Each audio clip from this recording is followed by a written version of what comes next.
All right, guys, welcome to episode 39 of the Drag and Drive Show presented by Summit Racing. Guys, tonight, this show is history in the making. I can't believe it. Dude, I don't even know how to explain how excited I am tonight. But we got a couple things we're going to talk about too. So not only are we going to announce the Dragon first ever Dragon Drive World Champion. We're going to talk about PRI 2023, kind of our outline for that, what all we have going on, who's coming to see us, who we're going to see, and we're going to talk to Devin and Laura from Southeast Street-N-Yeet at the end of the show. This is going to be a crazy episode. Welcome everybody. If you haven't done it yet, hit the share button while Eric hits the intro video.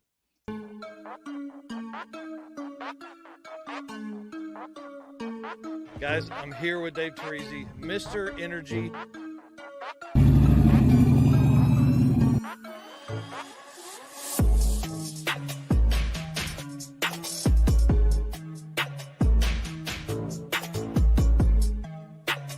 Oh, yeah, I'm psyched to be here. Thanks for having me. And I'm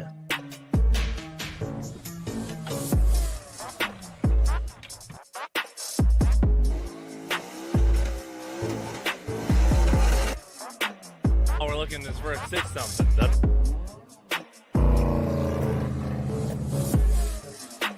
excited you're here. It's going to be a ton of fun. Great weather. What's going on, guys? Thank you so much for having me. I'm really excited about this right here.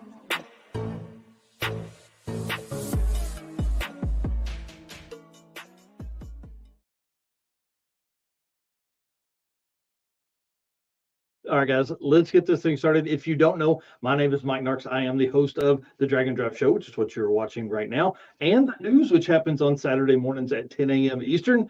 I'm also a Drag and Drive statistician. I nerd out on all the historical data that comes along with you guys racing these things. And as we know, this thing has completely blown up. It's gone absolutely crazy in 2023. But I'm also an announcer and a promoter for an event that's coming up in April called The Circuit, which is our own event, which is a charity drag and drive event hosted at Mocan Dragway, right up the road here from me, about an hour north. Eric, introduce yourself. Tell them who you are and what you got going on, dude. I am Eric White.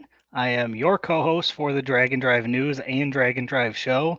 I do a lot of the graphic design, video editing, help with the podcast, all that kinds of stuff for Drag and Drive Addiction. When I'm not doing that, I run 815 LSX Swaps, which is my YouTube channel, and I'm on a roll. I'm back to being a rising creator on Facebook again this week, so that's been a wild journey. Dude, that's like 8 weeks now that you've been a rising creator. So that's pretty awesome. Well, congratulations to you, man. And of course, guys, we can't do this without you. So I want to say thank you to our race car friends out there that are watching this right now. Again, guys, hit that share button.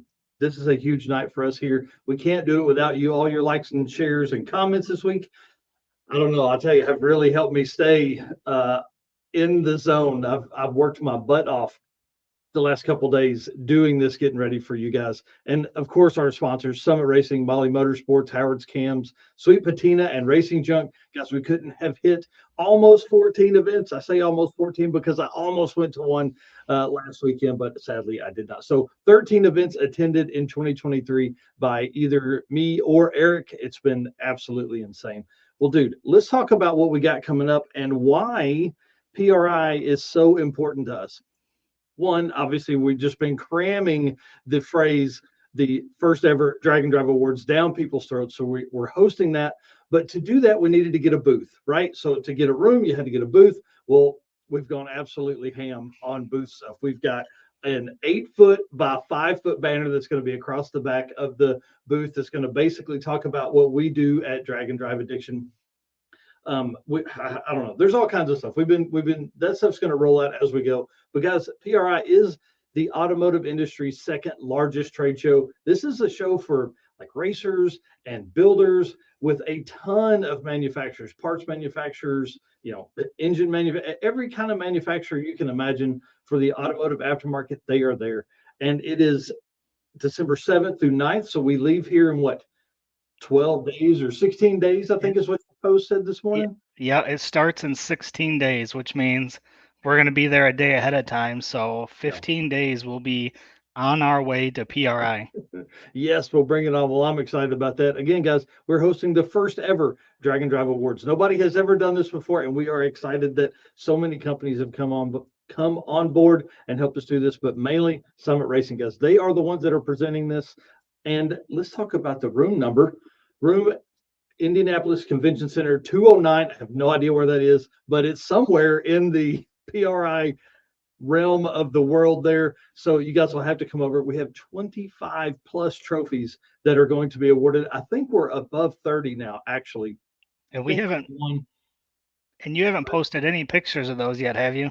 No, I haven't. So I go to pick them up. Yeah, I go to pick them up next Tuesday or Wednesday. And when I get them back home, I intend to do all kinds of cool photos. Have you edit those photos so they look great so we can show everybody what they're winning? I mean, again, 31 trophies. This is going to be absolutely insane. And that's December 7th. That's Thursday at 11 a.m. So we're doing the awards, and we're also giving the world champion, who we're going to announce in just a little bit.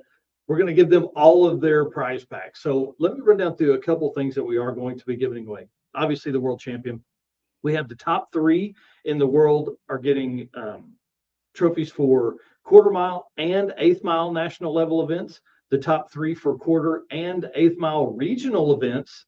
We've got the Molly Motorsports Melted Piston Award, the Sweet Patina Toughest Roadside Repair Award, and then we're actually giving out a Drag and Drive Ambassador Award to 3 different people, believe it or not. So I'm really excited about those folks. We know several of these people are going to be in attendance, but my goal between now and the next, I don't know, 5 days, 6 days, something like that, is to reach out to every person that is going to be receiving a trophy at the award show and see if they're going to be on site. Because if they are, we obviously want to get them into the room and to accept that and to take their pictures with the sponsors and all of the folks that do that. Now, I will say this, after we were talking to some sponsors about what, when we could come around to their booth and talk about 2024 season stuff. And I was like, Thursday is out. We've got to cart around the Drag and Drive World Champion to every person, to every booth, I think, in that building. So we're going to get some pictures with this person and maybe their co-pilots if they are going to be there, which I think they are going to be. So we're going to see how this goes, man. I'm so excited to be in the middle of all this, but we are live streaming it for you folks that are going to be at home. We will be live streaming it. It may just be from my cell phone, but we're going to be in there. We're going to have the live stream all done up and everything like that. Let me jump in here. So we've got Rich Guido is coming over Thursday to our booth from 2 to 3 p.m. Okay, so if you want to meet who we're calling, he's one of the Drag and Drive ambassadors. I wasn't going to release that, but he is getting that award from us.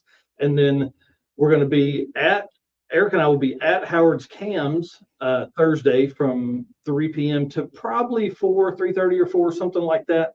And then we're going to be at Summit on Friday at 1 p.m. And then we're going to have Brittany Friesen from Brittany Automotive at our booth Friday, December 8th at 3 p.m. So you can take all those events are on Facebook, so you can be following along. Obviously, we are going to be live streaming as often as we can. We paid out the nose to have internet service and electricity there for 3 days. Electricity was $111. Like, I mean, if you want to smack me in the face, just go ahead and do that. That's how they get you. That's how they get you. I won't even talk about what the internet cost, but I'm excited to have those. And then Saturday morning, us and at least maybe 1 or 2 of the Summit guys are going to be on the PRI paddock and podcast studio stage live and in charge on the PRI channel. So I'm excited about us, again, preaching the word of Drag and Drive to as many people as possible. So like Eric said in a message earlier, guys, if you're going to be at PRI and you're going to be there Saturday, please come by, stand in front of us, make funny faces, make us laugh, all that kind of stuff. We've got about 40 minutes probably worth of time, maybe 50 minutes worth of time that we'll be able to be right there. We will also live stream that onto our own channels that morning as well. So pretty exciting stuff. PRI, again, 2022 PRI changed my life drastically. I know it changed Eric's a little bit. PRI 2023 is going to change everyone's lives. It's going to be completely different game once we start looking at the 2024 event. So really, really exciting things are happening here. So again, be watching the stuff. If you're not subscribed or following the channel, you definitely need to do that right now. Like just go ahead and hit the subscribe button right now while you're looking at it. We're going to need a week-long break after PRI because we are going to be everywhere. You're out of your mind. There's no way we're going to take a break after that. That'll be when we really get busy. Yeah. Well, one thing we want to do is, before we jump into this tonight, guys, we want to thank Summit Racing. They are a huge part of our channel. Eric, why don't you play? I don't know if they've hit 200,000 yet, but I if don't know. we definitely need to have Justin back on and talk about it. What's up, guys? Justin here, wrenching away on another awesome project for our YouTube channel. You know, we've done some really cool stuff over the years, like our Baja Bronco build, or our Project 1000 6-liter LS build. Or how about this one, our 57 Chevy Barn Find rebuild with Robbie Layton Nation. We don't want you to miss out on any of the fun on our YouTube channel or at home. That's why we're giving away 3 $200 Summit Racing gift cards you can spend on your very own project. All you have to do is subscribe to our channel and comment on this video. Once we get to 200,000 subscribers, we'll announce our giveaway winners. Help us get there faster by sharing this post with your friends and spreading the word. In addition to project builds, our YouTube channel delivers helpful tech how-tos, celebrity interviews, event coverage, road trip fun, and so much more. All the more reason to subscribe, comment, and share now to enter into our 200 for 200,000 YouTube giveaway. You won't want to miss out on any of our stellar content. Focused in on this beautiful face. And the insulation kit. Fire alarm. So let's pull our air hose off. With our one mounted, let's just. I'm just saying all sorts of random stuff because that's how my life goes. That wasn't really my best work. But seriously, enter for your chance to win a $200 Summit Racing gift card now. As always, the golden question is, what are you working on? Dude, I love that guy. He is hilarious, man. And he was on last week. We got to talk about SEMA last week, and now we're talking about PRI this week. Yeah, he was a ton of fun on the show. He was having a blast. We were having a blast. It was a good time. Yep. All right, guys. Well, I'm not going to have any slides up for this first part here because I want to talk directly to you guys. This is a historic moment for the Drag and Drive community. I want you to know that. Drag and Drive Addiction and Summit Racing, with help from a ton of Drag and Drive racers and promoters, we developed a point series that would lead to awarding the first ever Drag and Drive World Champion presented by Summit Racing at the first ever Drag and Drive Awards, also presented by Summit Racing at PRI 2023. Guys, but Summit Racing is more than a sponsor for the Drag and Drive community. They're advocates supporting events across the world to help push the sport further. They also are competitors, like our buddy Tommy Dupree, who is a class winner, the street race small block NA winning Trans Am that he raced at Midwest Drags earlier this year. And I'm going to give a little bit of backstory here. Lonnie Tibbs approached us with this idea at the end of the 2022 season. We've been working on a way to reward the fastest racer already. I had some ideas in my head, but once this idea hit the text message, it was on. Guys, we knew this idea would take it to the next level. So we spent several weeks designing a point structure that allowed for the best possible series available. I say that because there are going to be some changes in 2024. As a reminder, because I know there's been some conversation and there's going to be more, and that's okay. This is the first time any of this has ever been put down on paper, okay? So I think we did a pretty decent job getting through the first year, especially when you guys find out who won it. This is going to be great. So we structured a system for racers to earn points for each day of racing, bonuses for podium finishes in classes, and bonuses for their average ET. Additional points were added if the racer reset the class ET and or mile an hour record for events. For I guess events that have more than one running. That was our other big thing too. That's something that we are going to change. For an event to be points eligible, it needed 4 things. It needed 4+ days of racing.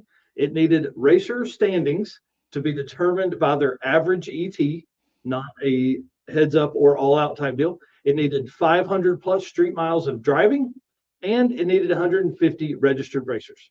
Okay, that's how you get there.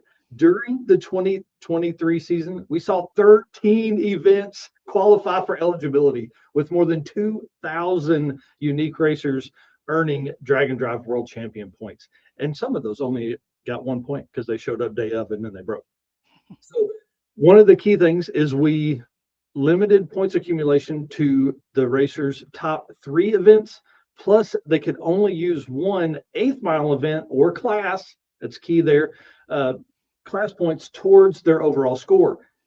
58 racers participated in 3+ national events during the season. That's awesome. Absolutely insane. We've never seen that kind of commitment from the Drag and Drive community. It absolutely nuts. So we're going to award a lot of those type folks that are in that level of stuff that is part of the Drag and Drive World Champion or Drag and Drive Awards. I apologize. All right, so let's get into it here, guys. Again, thank you to everybody that's out there. Thank you for being a part of this. Thank you for being on the show tonight. This is one of our most viewed shows so far. Let's talk about the top 6, because to me, this is important. These are racers that accumulated more than 100 points in their 3 events. To do that, you needed to at least win a class. You needed, like these guys here, run at least 8-second passes, and you needed to reset records if that was possible. Well, number 6, Mr. Aaron Schaefer, we call him Mr. 850 over here at this outlet here, because he is the man. So 100 points to Aaron Schaefer. Congratulations to him. He showed up at Southeast Street-N-Yeet completely untested with a 98mm turbo and 35 tires. Yep. He went up in turbo and down in tires. It was crazy. Number 5, Graham Hayes with 101 points. Congratulations to him. He had no idea he was even in competition, and he ends up in the top 5. And number 4, our man, one of the Drag and Drive ambassadors for our sport, Mr. Rich Guido, with 102 points, who had actually made a comment today that he hoped he stayed in the top 10. And I wanted to tell him so bad that he had definitely stayed within the top 10. So those are your 4, 5, and 6 racers. 8 racers, and I don't have pictures of them yet, but we're going to. 8 racers finished between 90 and 100 points. So you have 14 racers above 90 points. Now, if you complete 3 events and don't win anything and don't run any faster than a 999 or average faster than a 999, you only get 78 points. So that tells you even the top 14 still had to perform very, very well.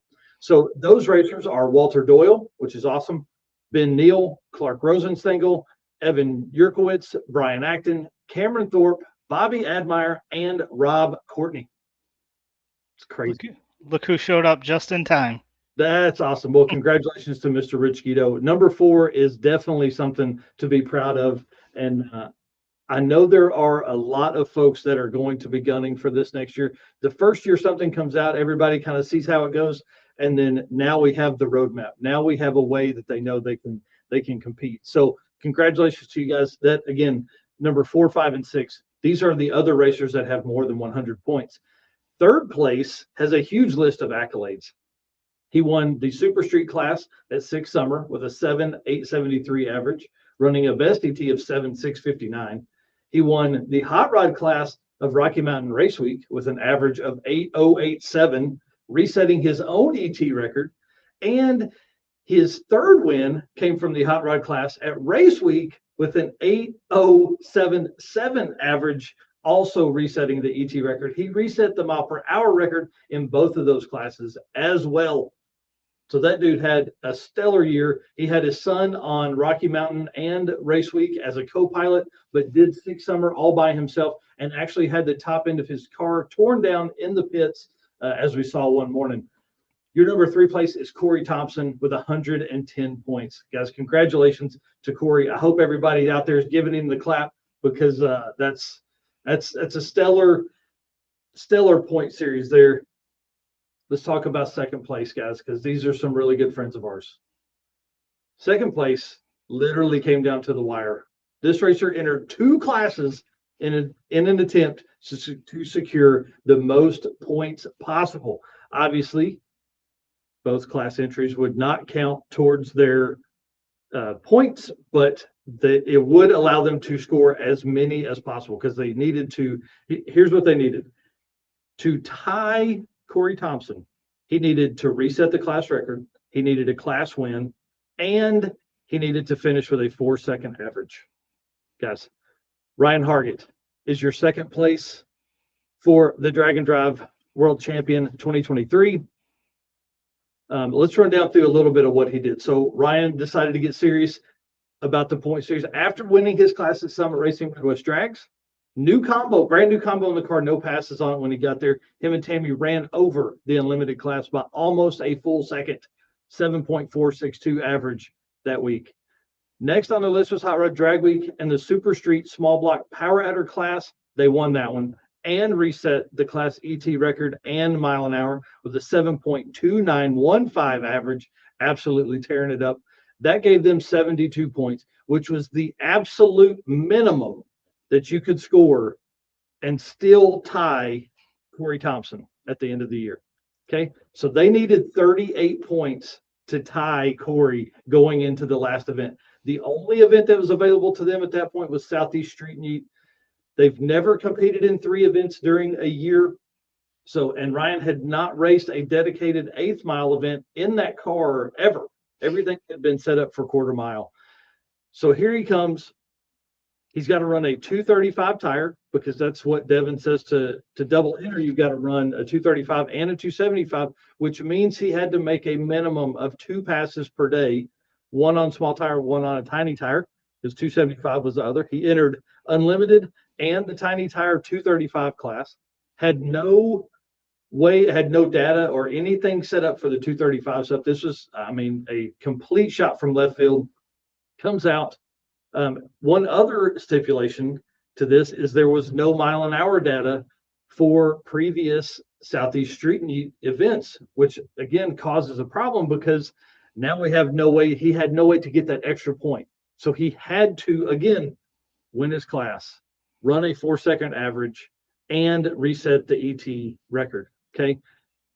Big time stuff. So Ryan entered unlimited and tiny. Ryan and Tammy swapped between 275 and 235 tires and their street tires throughout the week. And he absolutely obliterated the tiny tire record at Southeast Street-N-Yeet, putting up a 4.826 average, resetting the Class ET by more than 3/10 and earning the 38 points he needed to tie Corey Thompson. And one day they raced at 2 tracks. So he had to make 4 passes in one day and swap those tires twice. Yeah, 2 complete changeovers. I mean, we're going to talk to the world champion here in a minute. We're going to bring them on here in just a little bit. But guys, this Southeast Street-N-Yeet running 2 tracks in one day, I'm telling you, was a game changer for a lot of folks. That was very, very difficult. And I know we're going to talk to the world champion about this because they struggled. And then as they pull in, they had more problems. So it's absolutely crazy. It was fun to watch that entire week go down. And I have big videos coming. I promise I'm going to do basically a recap of the world champion and Ryan's battle throughout the week and tell the fun stories that come along each day from that. So pretty cool. But before we announce the first ever Drag and Drive World Champion presented by Summit Racing, I wanted to kind of give you guys a recap of what these guys are going to walk away with. They're getting a custom-made trophy and stand by Cold Heart Art. I don't know if you guys have seen any of his stuff. It's amazing. After this, I'm going to send a picture to Brian and dang it. I've been trying not to say his name the whole time. Anyways, so Cold Heart Art is creating this trophy for them. They get a $500 Summit Racing gift card. They get free entry of their choosing into Hot Rod Drag Week, Southeast Street-N-Yeet, Race Week, and Rocky Mountain.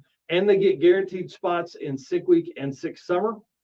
They get obviously a decal package that's going to have for the car and their trailer and their toolboxes. We're going to load them up with Drag and Drive World Champion 2023 decals. They're getting a custom Summit Racing jacket for the driver, for the co-pilot, and the other co-pilot. So we've got 3 jackets on order. They're getting a full-blown Drag and Drive Addiction everything we offer, they're getting Plus, I have something special in the back for them that will be done. We should be able to show it next week.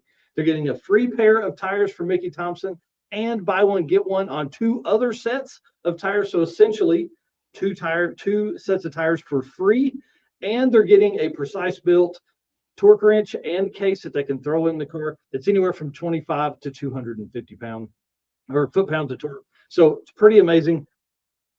I'm excited about what this year brings, and I'm excited about what this can mean for 2024's world champion, because we only know that now once we have the steps laid, we can really blow it up from here. So before we officially reveal the world champion, I slipped earlier. So if you weren't paying attention, sorry about you. I just want to say thank you so much, guys. This has just become our most watched live stream so far this year. So we appreciate you guys doing all that. Thank you also to our sponsors, Summit Racing, Molly Motorsports, Howard's Cams, Sweet Patina, and Racing Junk. Guys, let's not bring them on yet, but I want to go through the accolades that they did this year. So the first ever Drag and Drive World Champion 2023 has been racing in drag and drive events since 2011. This is not a new person. This is someone that has done this. They've beat the street. So this year started off pretty tough with a DNF at Sick Week after day 2. But the guys were the quickest car of 6 summer with their average of 6.883, and they finished the event earning 37 points. Next up on the list was Hot Rod Drag Week. The team would win the Ultimate Iron Class for the 5th time in their history. They reset both the ET and mile-an-hour record for the class with their winning average of 6.743, so faster than what they did at Sick Week, earning them 39 points. Again, you can see the differences in going faster and what that means. And then you have, after a few weeks, the car was reassembled, it's put back together. Well, let me back up one sentence here. So that gave him 76 points, okay? And I'll just tell you, I'm going to quote this person that pressured them pretty heavily to make a run at this first ever Drag and Drive World Champion, because his quote is spot on. So with 76 points, they reassembled the car. The engine was out. I'm assuming going to get a refresh, preparing for, I would think, Sick Week. They're going to come back to that because of the DNF last year. Then they were hoping, after they assembled all that Southeast Street-N-Yeet, being an 8th mile event, would be a little easier for them this year. I know they had to think that. That was definitely not the case.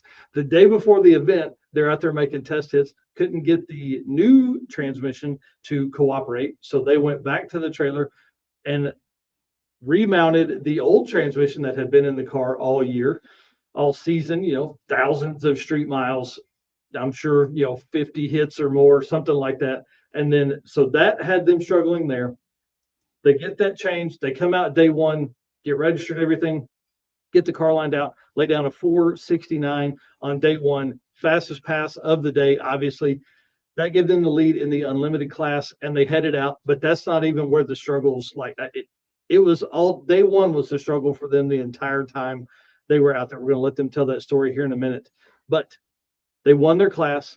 They reset the average ET for the unlimited class, and they finished with a 4-second average, netting them 38 points. With a total of 114 points, the team had won every class they had entered, averaged in the quickest ET points bonus available, and reset records at both eligible events.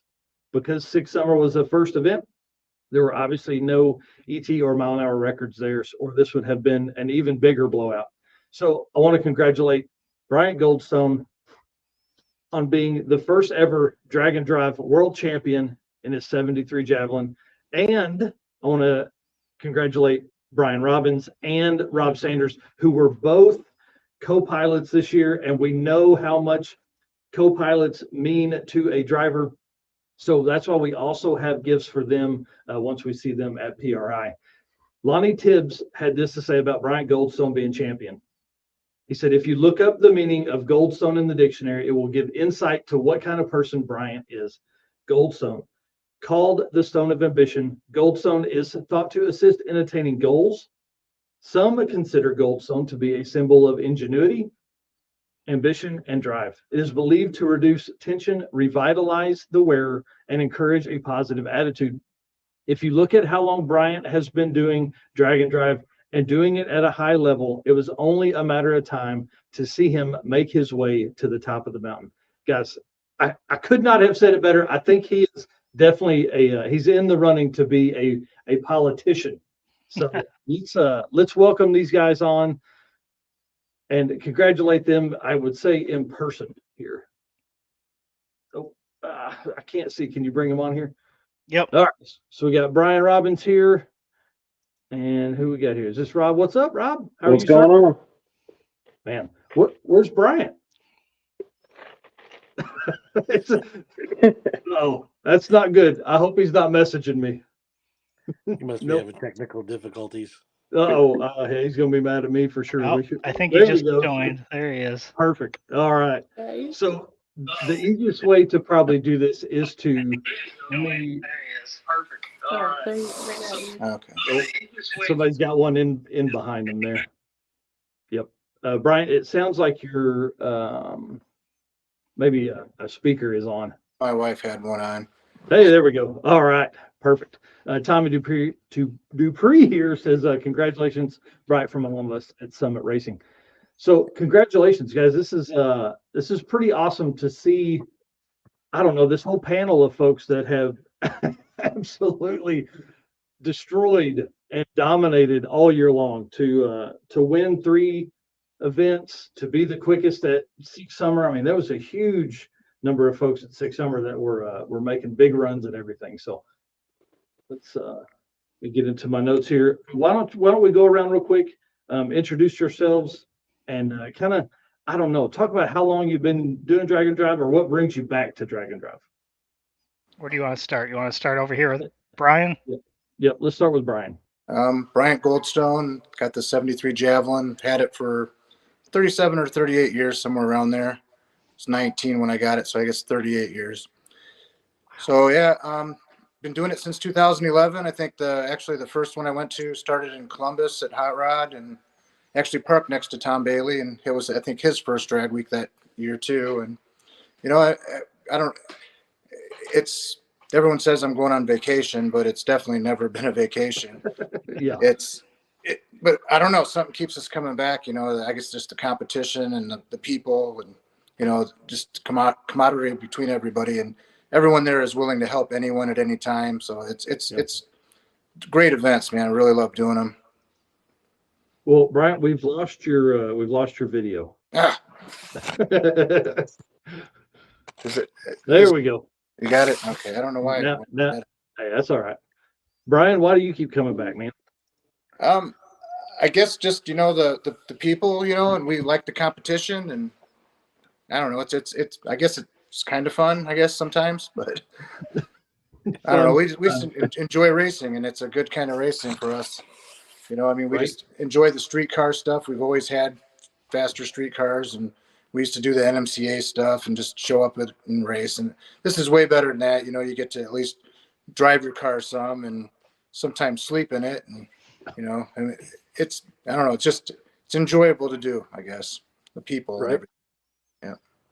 Well, Brian Robbins, why don't you introduce yourself and tell us why you keep coming back, and then we'll go to Rob after that. Well, I guess I keep coming back because Bryant keeps calling and says, hey, we got a drag week coming up. You going to go?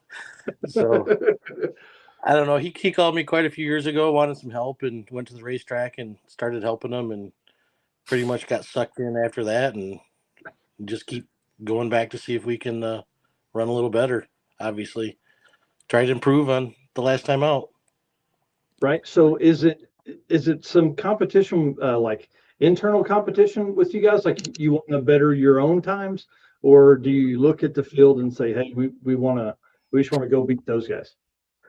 A little bit of both. I mean, as a racer, I mean, every time you go out, you want to go faster and right than you did the time before. So, you know, that's been our struggle the last few times, is we've tried to take some time to go test and be a little more prepared ahead of time. And it seems like we've ended up fighting issues and been behind the 8 ball right from the get-go. So it just makes you dig that much harder and try to get through it. Right. Rob, what about you, bud? That was actually Six Summer was my first one I ever done. Really? I thought maybe it's just because you work on so many of these cars. Yeah, I'm in the background with a lot of different cars that go. I mean, obviously, you know, Jay Blanchard, and there's a bunch of, I mean, I got a bunch. I think I had, on Six Summer, I think I had 10 or 12 cars that I work on there. So I'm usually just stuck in the shop working all the time. Actually, Jay just texted me and said, get back to work. Nice. Yeah, I mean, it was fun. I mean, I had a blast. Bryant kind of gave me, you know, the most heads up he could, like 6 hours before we had to leave. He said, "Hey, do you want to go?" And you're like, "When do I need to tell you about it?" He's like, "Well, I'm driving by your house in about 20 minutes." Pretty much how that went. Yeah. Just managed to get it all worked out to go. So I had a blast. I mean, I'd go again for sure. Yeah. Well, we definitely love to see you there. I mean, I know this will probably open up some opportunities. I hope for you to co-pilot in some other cars. And do you have a car that you could bring, or do you build stuff for everybody else and don't have time? I mean, I have cars. None of them are done because I'm working on everybody else's. And I mean, I run a dragster with some big money bracket racing stuff. But yeah, my street cars, I got rid of all them a long time ago. Invest in the business. Yeah. And that's, I mean, I work towards it, but I'm sure there were 12 guys on Six Summer that appreciated that you did that. yeah, they're all, I'm pretty fortunate to have a good customer base with a lot of the guys I deal with. So. Yeah. Well, Bryant, tell us about, like, you said you've had a Javelin since you were 19. Dude, tell us this story, kind of a little bit of recap on that. Well, my dad was living in Tucson, Arizona, and we're living here in Indiana. Decided to fly down there and find a car. He was supposed to scope some out, and I wanted a Nova, Chevy 2, or Chevelle, something like that. And my dad did a horrible job of finding anything even close to what I wanted. So I don't know.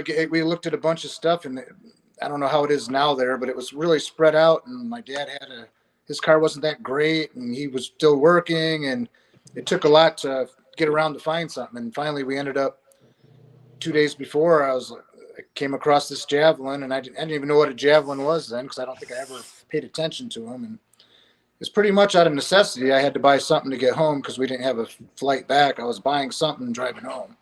Nice. So before Roadkill kicked that off, that was your idea. Yeah, that was we spent 3 days getting back, and my wife at the time wouldn't drive, so I drove the whole way back. Wow. You know, and it got kind of, it's a long, boring ride from Arizona back to Indiana. Yeah, I would bet.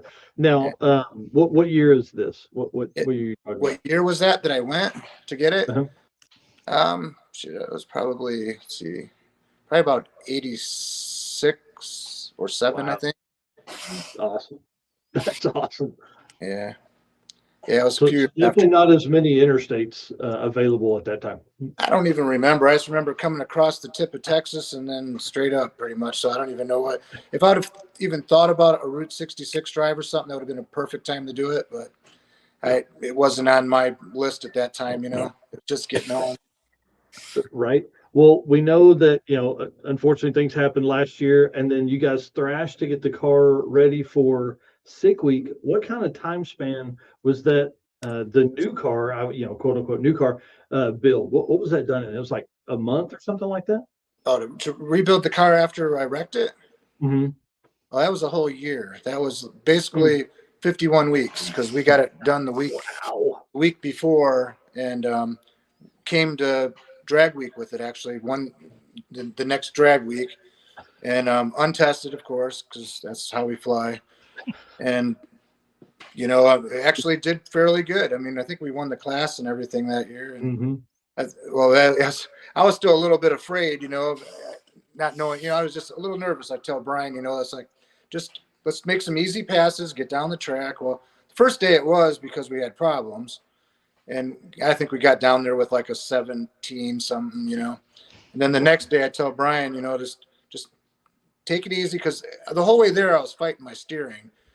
When they welded my steering column in, they kind of got frozen a bushing, so every turn I made required like 2 or 3 more turns to get me going back straight. Oh no. And So we were at Indy, and Brian took the shaft all out and honed out the bushing where it went, and then it was like so easy you could like spin it with your finger, you know. And so I was like, this is a little bit sketchy, man, because I just got done driving for 4 hours, twisting the car all over the place, and now it's driving good. So I was a little nervous, and he's like, all right, let's set up an easy pass, and I can't remember what it was, but I think it was 662 or something like that. Wow. And did not expect it. And it was the easiest run I think I've ever made. It went like straight down the track, and it was smooth as can be. Man, it was like I couldn't believe it. But then the door blew off at that time. So, you know, but I was actually didn't even bother me. It was like no problem, you know. Right. Like, we just ripped that one. Yeah, I remember that pass. And you guys were out there like duct taping and sheet metal screwed that door together. Is pretty impressive. Yeah, I got kind of lucky because being that it was the closest track to us, and a lot of our friends were going to different, you know, to that racetrack because the car was finally out again. And Adam Padell showed up, and his son, and my buddy Kevin Davis, and so I had both of the guys that did any of the body work on my car there. So That's basically, awesome. Adam helped put it back together. So right, and then I think the rest of that week, you guys had to tape the window closed or something? Yeah, we just taped it so it didn't suck it back off again. I mean, I could break through duct tape, I guess. I mean, we didn't put like 2 layers or anything on, just one layer to seal it off so it didn't, you know. But yeah, I had somebody at the other end in case I needed to get out, you know. But believe me, if you need to get out fast, you're going to get past some Lexon, you know. Yeah. It's not going to stop you from getting out. But that's exactly. Yeah, it was a little bit difficult. We drove with the door off, which I think it went from in the 90s to the 60s one night, and it got kind of cold in that car. Yeah. No door. I bet. Well, what's the current engine, trans, and rear axle all set up? What's the current? The engine is built by my father-in-law, Norm Beerhorst. He used to have Ultratech racing engines here in town, and he's retired now, but he still does my stuff at home and does some stuff for some other people, you know. But so it's a 500. The one that I've had in this year is a 572. I've got a 556 that is supposed to be better, but it hasn't proven to be better yet. So when I want reliability, I go with this engine. I mean, this engine, we actually did all of 6 summer and drag week and never had the valve covers off the car. Wow, that's awesome. We didn't even check lash, and it was honestly, we took it apart afterwards and it was perfect. And we were going to rebuild it after when we got back, and we reused most of the parts in it. I just wanted to change the things that could cause more problems, like the lifters and the rods. So we switched them out, and he used a lot of the same bearings and everything to put it back together. That's awesome. So then behind that, you know, we got the Rossler 3-speed transmission. They've always been great to me and always helped me out and turn stuff around really quick for me. I'm sure they do for everybody, but you know, we run the gear vendors some. We didn't a lot this year.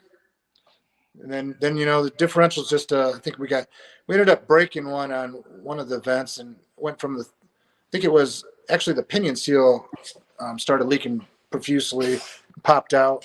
I don't know if this video thing.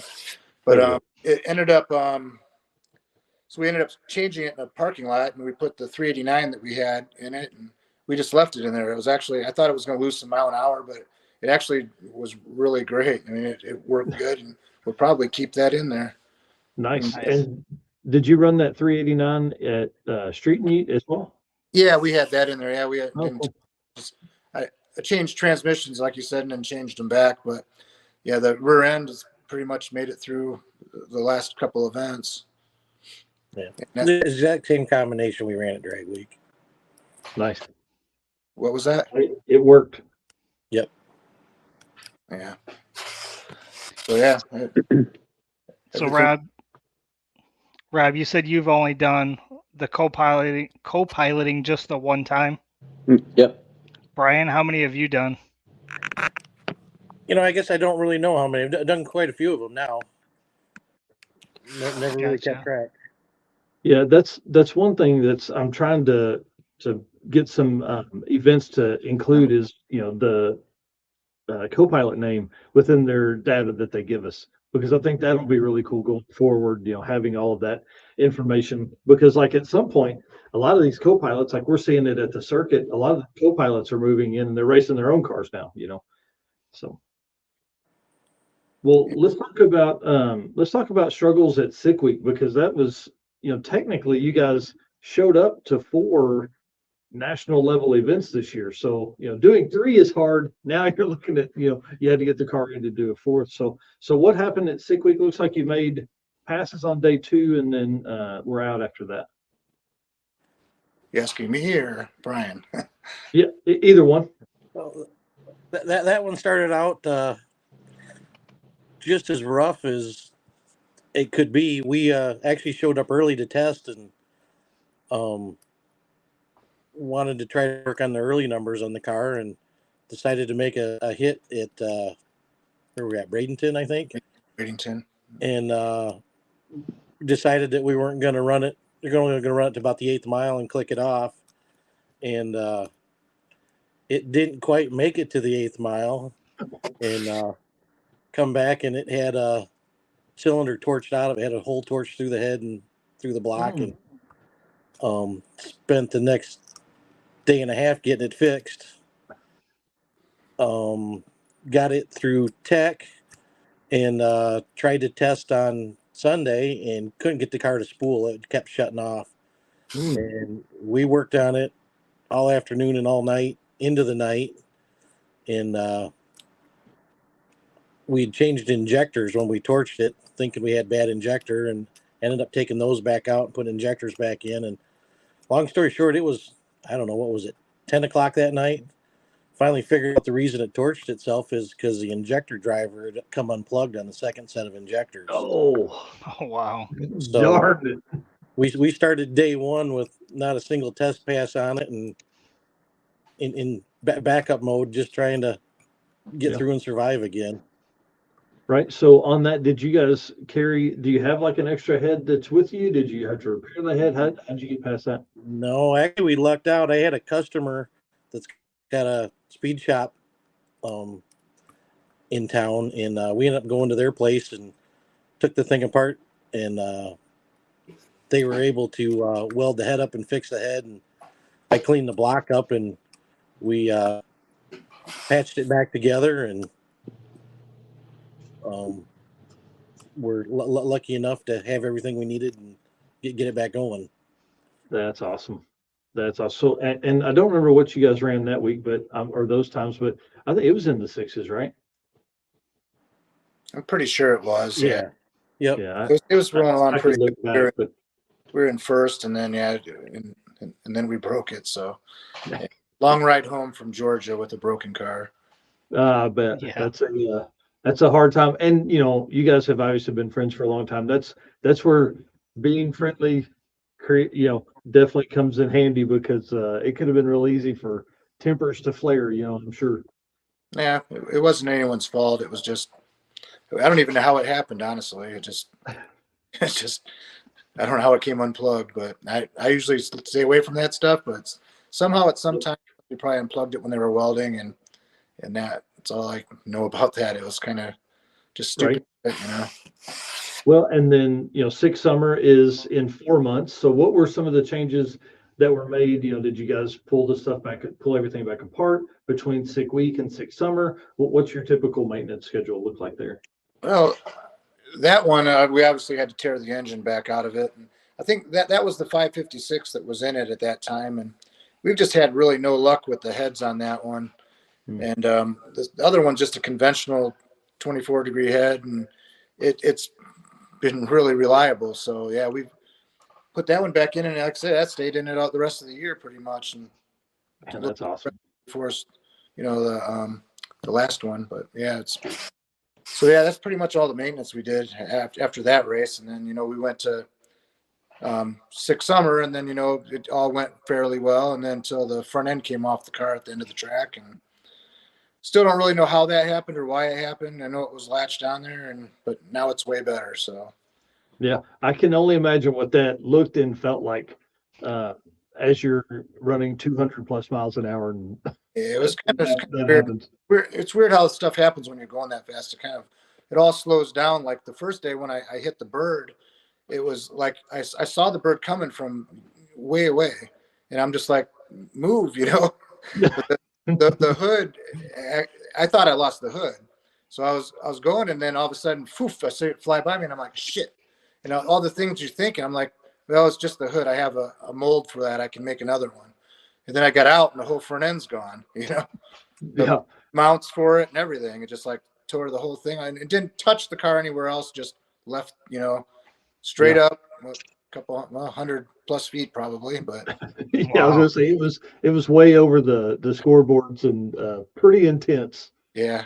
But whatever, it was all over with by then, you know, so that was, I guess, at least if it's going to happen, it was good that it happened there, I guess, at the last run and by the trailer, everything else. Right. And then you guys were obviously, like I said earlier, you're the quickest team of that event with a 688 average and ran a 667 at 218.41 miles an hour. I saw Devin was in here just a few minutes ago. You were actually the second fastest mile per hour because they ran a 218.49 or something like that. So. He's got to take that. But I'm pretty sure something ran in front of the clocks for him to. That's the way it works. Well, what are some of the wins that happened during Six Summer? Obviously, things went right. You know, you guys come out quickest car at the event. What are some things that went right for you? Went right at Six Summer? Uh-huh. I'm pretty sure pretty much everything went well, except, you know, I started off, I hit the bird, and then I think at Union Grove, go get that for me. So I'm going to walk with this and turn off my compressor if I can. Oh, yeah. Is that pretty bad in the background? No, it's not bad. All right, I'll stay here. There we go. She'll try to figure it out. Got my wife doing all the stuff that I need. Nice. The heater came on once. There she goes. She got it. So, yeah, we hit a dip at the end, and it ended up ripping half the front end off. And that's what I think what started the front end from coming. I think it let air in because we duct taped it all back together, and then we didn't really test it at the next track because the next track was terrible in Iowa. It just, I think I was the fastest car there, but I don't think anyone, I think I only went like 150 because it, you know, I was off the throttle way before the end. And everybody else. Everybody struggled at Tri-State for sure. Yeah. It was you know, I think Devin and them turned in like an 850 or 830 or something that day, you know, way off the mark. So. Yeah, it's definitely they always, you know, say something about the big tires, but I guess that was definitely an advantage for the big tires at that track. Yeah, certainly. Yeah, I wouldn't have wanted to be on the tires there for sure. So, well, Rob, as the first drag and drive event being Six Summer, what are some things that you enjoyed? What are some things that you know you made notes for that you'll change on your next time? I mean, all the people were great. Just a different atmosphere from what I'm used to. With a lot of the, you know, the no prep guys and stuff that I deal with too. You know, it's just a whole new ball game.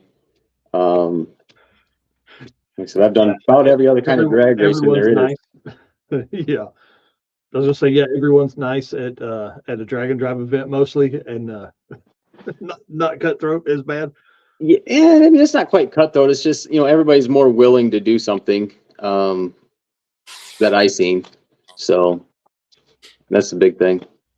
More resourceful. Yeah, that's for sure. There's definitely some resourceful folks. There's rarely anybody putting these things on a trailer, mainly because you're, you know, 200 or 300, 500 miles from home. Yeah, the drive necessity, you know, just having to get something patched up.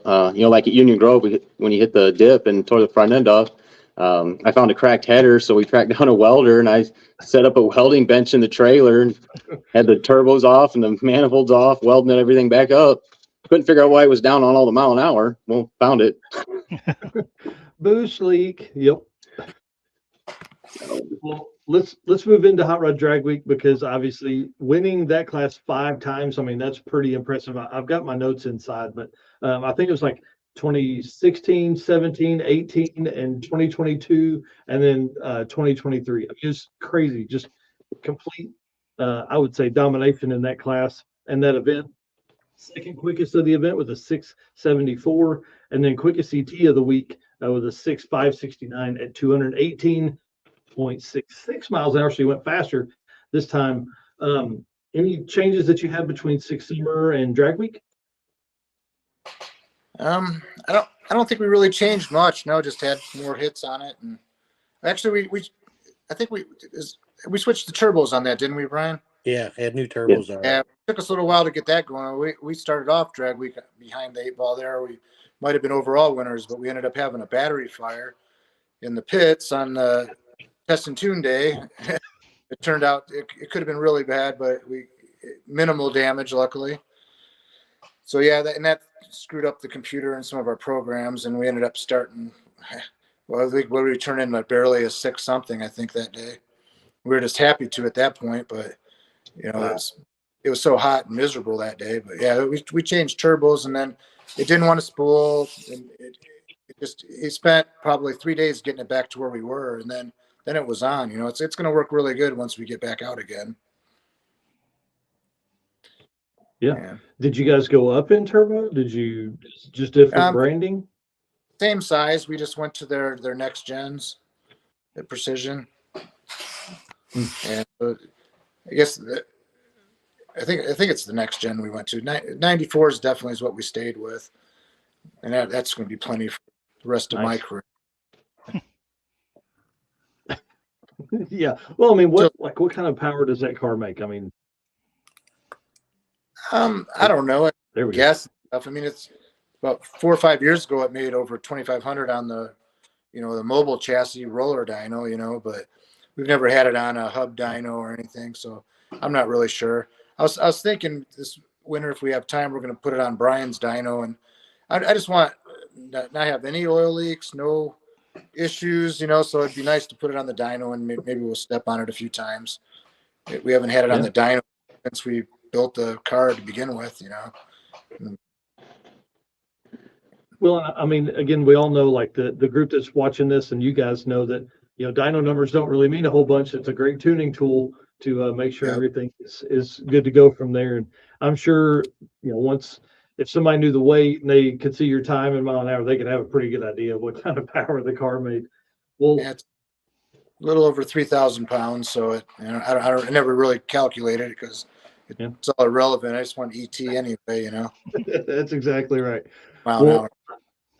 What were some of the wins throughout the week of Drag Week that you felt? Wins. Well, finishing is always a big win, that's for sure. And surviving the fire was nice at first, because it was looking pretty sketchy for a minute. It was probably 15, 20 minutes trying to put that fire out. Oh, man. Got to thank Paul Powell and Daryl, who came over, Stevenson from Australia, and he actually, I fell asleep, and it started raining while it was charging, and I think the charger got wet, and it just started charging, and it was crazy. He comes in and, mate, your car's on fire, and I'm like, shit. I jumped up and ran out there in my socks in the rain, and by that time I got out there, everybody else from across, Jerry Sweet and all his crew and everybody that was over there got over there to help put it out. And yeah, so if not, I would have. If nobody would have saw that, it would have been the end of my car because it was pretty scary fire. Yeah, I bet. Man, I don't know where I was when all that went down. Like, I feel like I was there most of the weekend, or most of the week. Maybe I wasn't. Man, that's crazy. You're probably following around a famous YouTuber or something, We typically like to follow racers around, That's awesome. Well, let's move on. Let's talk about Southeast Street-N-Yeet, because the time between Drag Week and Street-N-Yeet, we saw the world champion points and conversations really start kind of taking off, and we knew it would be like that.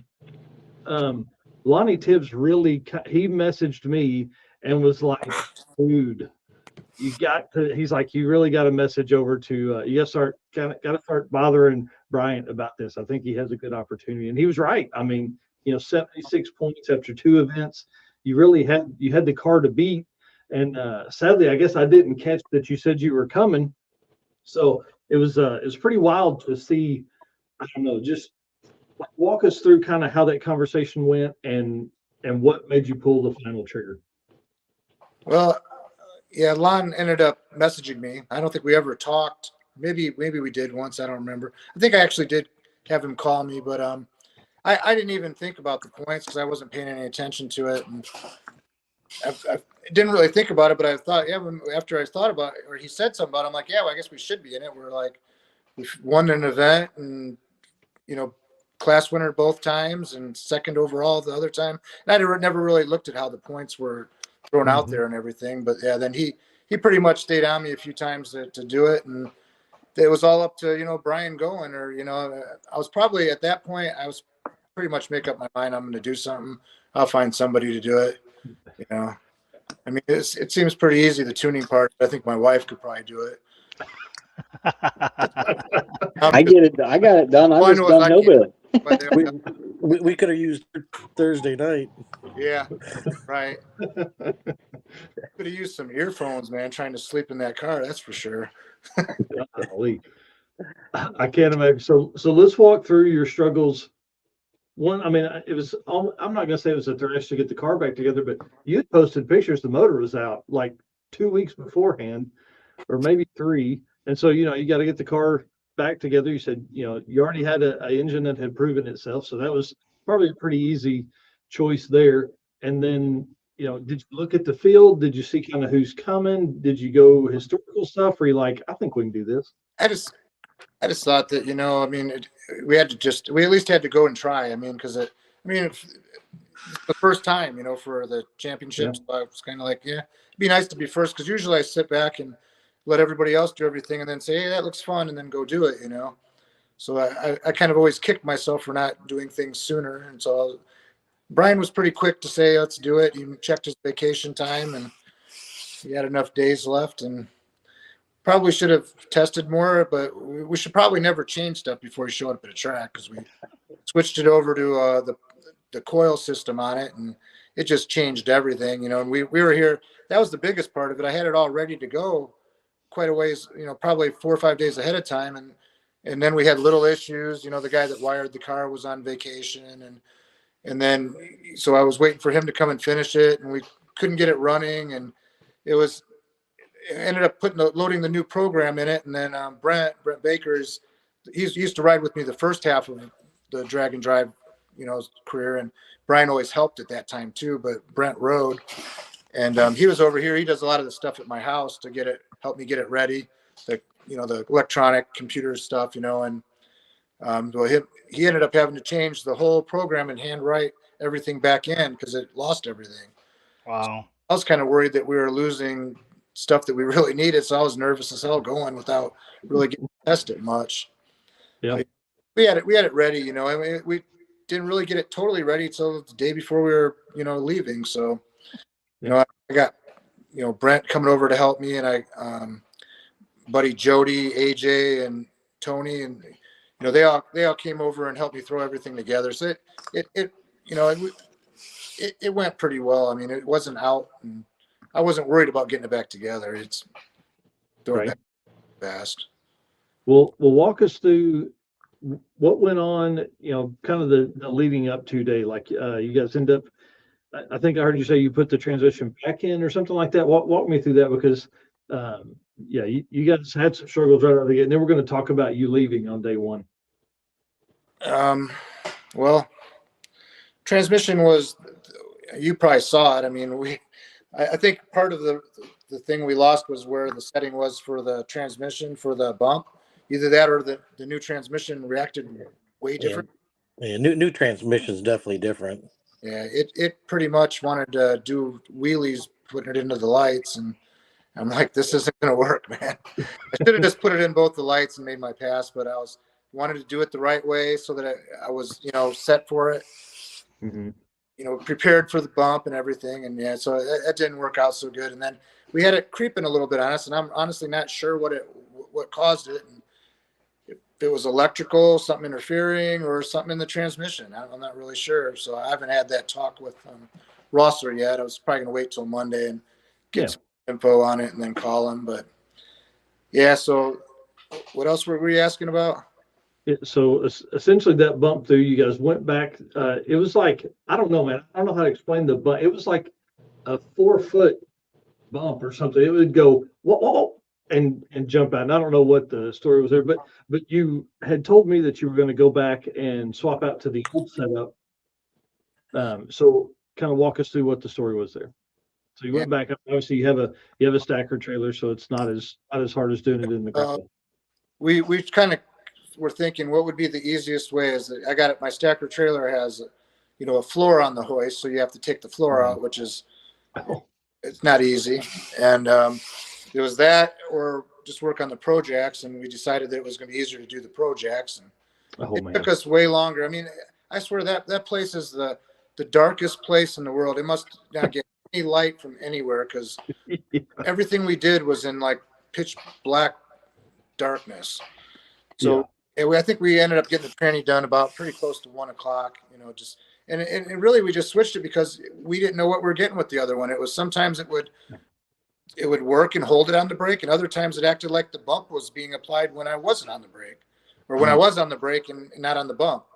So it wouldn't do the same thing twice. And we went down tech and came back up and tried it, and it would work. And you'd try it a second time 30 seconds later, and it'd do something completely different. So I don't know. Like I said, we had a talk, and it was about 7 o'clock that night. We finally decided that, there was no way we were going to make it through the week like this. So we just had to change the transmission. So that's what we did. Well, obviously, I mean, it worked because you guys laid out the week, like your day one 469 pass, fastest pass of the week 435, fastest pass overall, and then obviously ending with a 4.5 average. Now, is that in line with what you typically run in the quarter mile, or is that faster or slower, or what? We're usually in the 430s somewhere, below 440 on a bad track. So we were way off for sure. We weren't as fast there, but we knew we didn't have to be. We just needed to turn in the best pass every day. Is what we were kind of trying to do.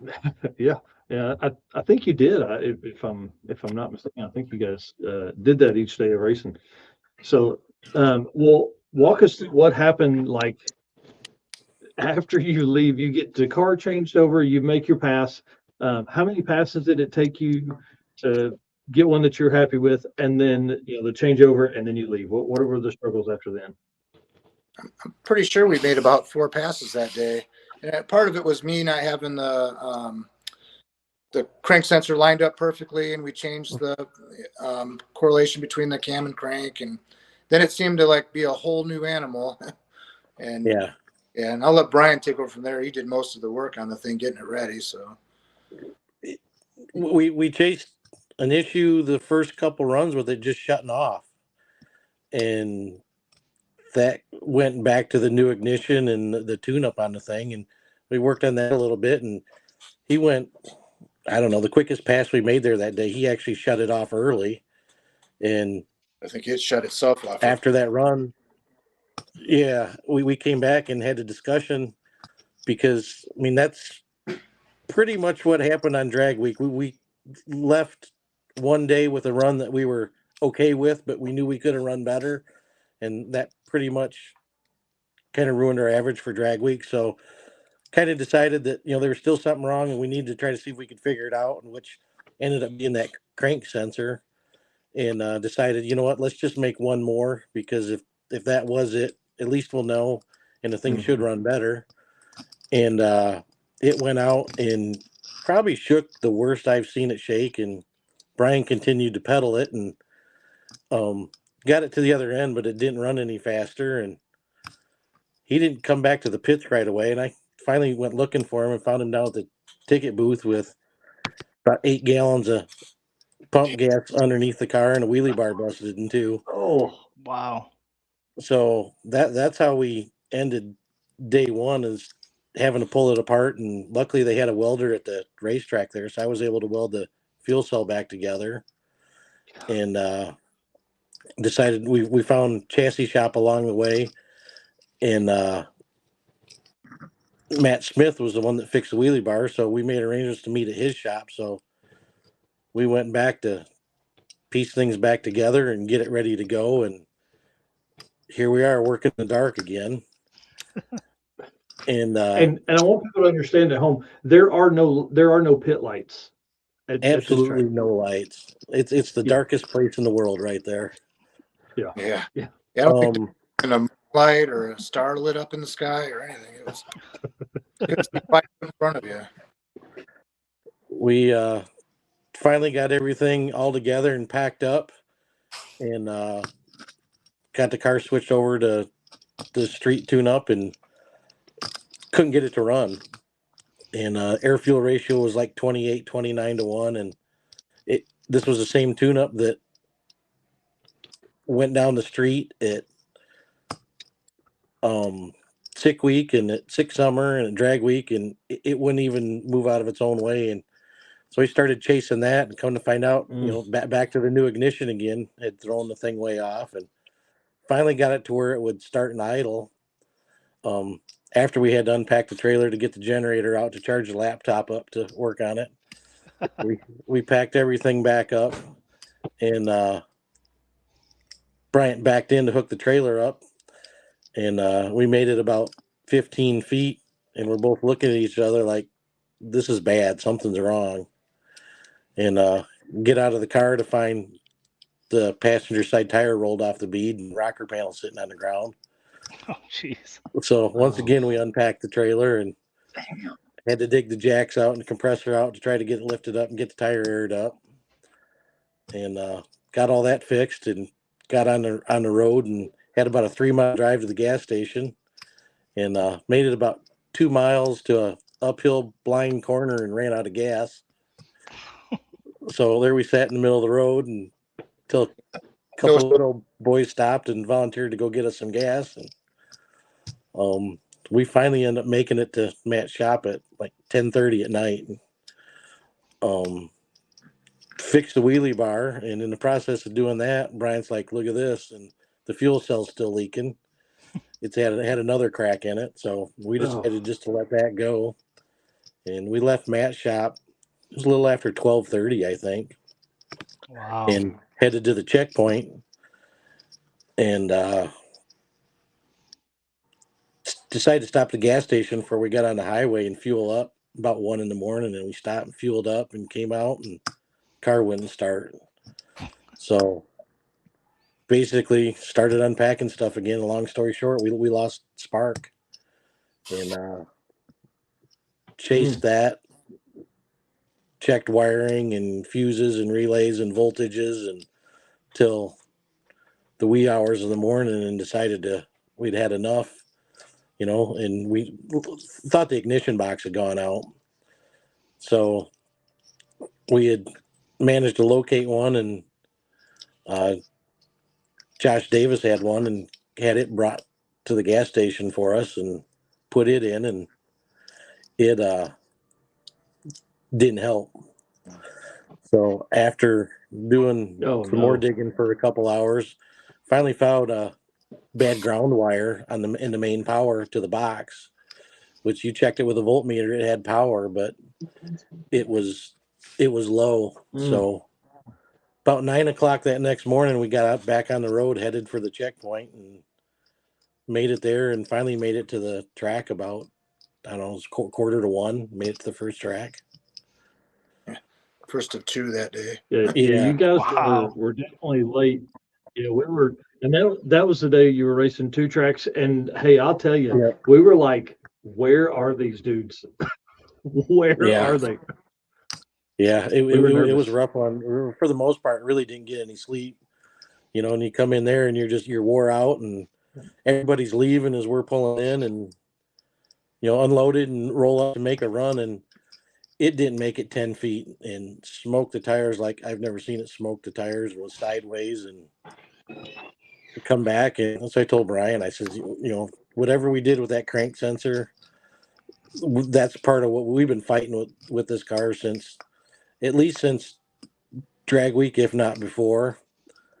And so I took a whole bunch out of it, and at that point we just decided, you know what, let's just make a run and get on the road. And I softened the thing up, and it managed to go 435, which kind of shocked everybody, including me and Brian. Yeah, that was, we're all like, okay, it's a race now. I'm getting some feedback, some background sounds. I don't know if somebody's got something rolling around on their desk or something.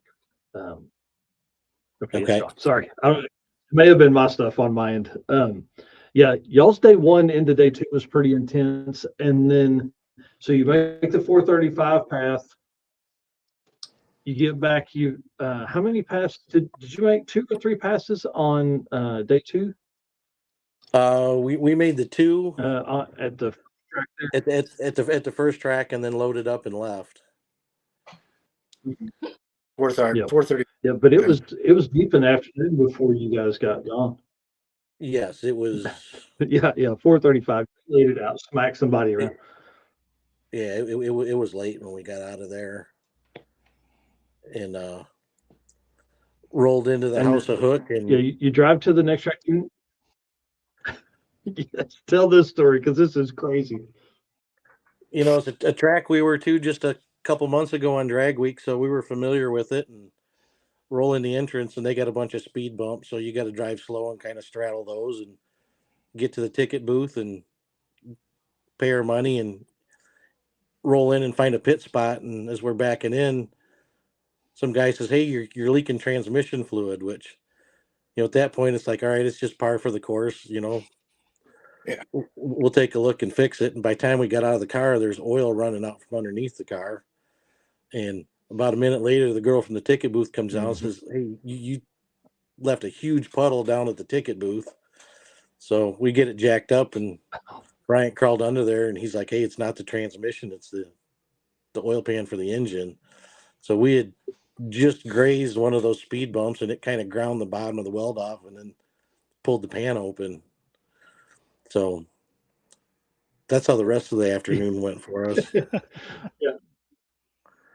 Yeah. As we're all standing there, I'm sure you guys probably heard it 30 times. Hey, you're leaking something under the car, and I'm sure you guys were about ready to punch somebody in the throat at that moment. And it wasn't a little leak. We had to actually put the car back down and move it over a pit spot because it completely ruined the pit spot we were in. It was so much oil. Yeah. But then we struggled. Bryant made some phone calls, and we couldn't find a welder anywhere around. And got out the old Permatex rate stuff and pounded the hole shut in the pan and stuck Permatex right stuff and some pigment on it, and then got out the Gorilla tape and taped it up, and proceeded to run it like that the rest of the week, and it never leaked a single drop. Still not a drop under the car. That's what Norm was asking me the other day. That's awesome. Asking if you want to pull the pan off and fix it. And I'm like, I'm not so sure I want to work on it. I mean, it's not leaking, so leave it alone. Bring another pan with us. Yeah, I can understand that completely. That's right, just in case.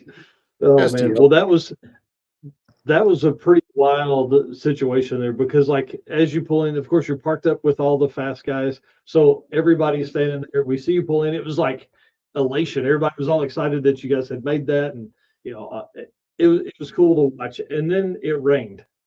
Son of a bitch, it rained. And it was like just enough to not, like, it was a limbo. It was a guessing game as to whether it was going to be canceled or not. So you guys were actually like getting all switched over and everything. We were pretty much ready to go. Yeah, I just had to drop it down oil and we were ready. So, yeah. And then they called, and then it looks like it's going to rain through Darlington, which was, I'm sure, probably kind of a relief for you guys because it gave you maybe a little bit of time to get some sleep. We were the first ones at the track at Darlington.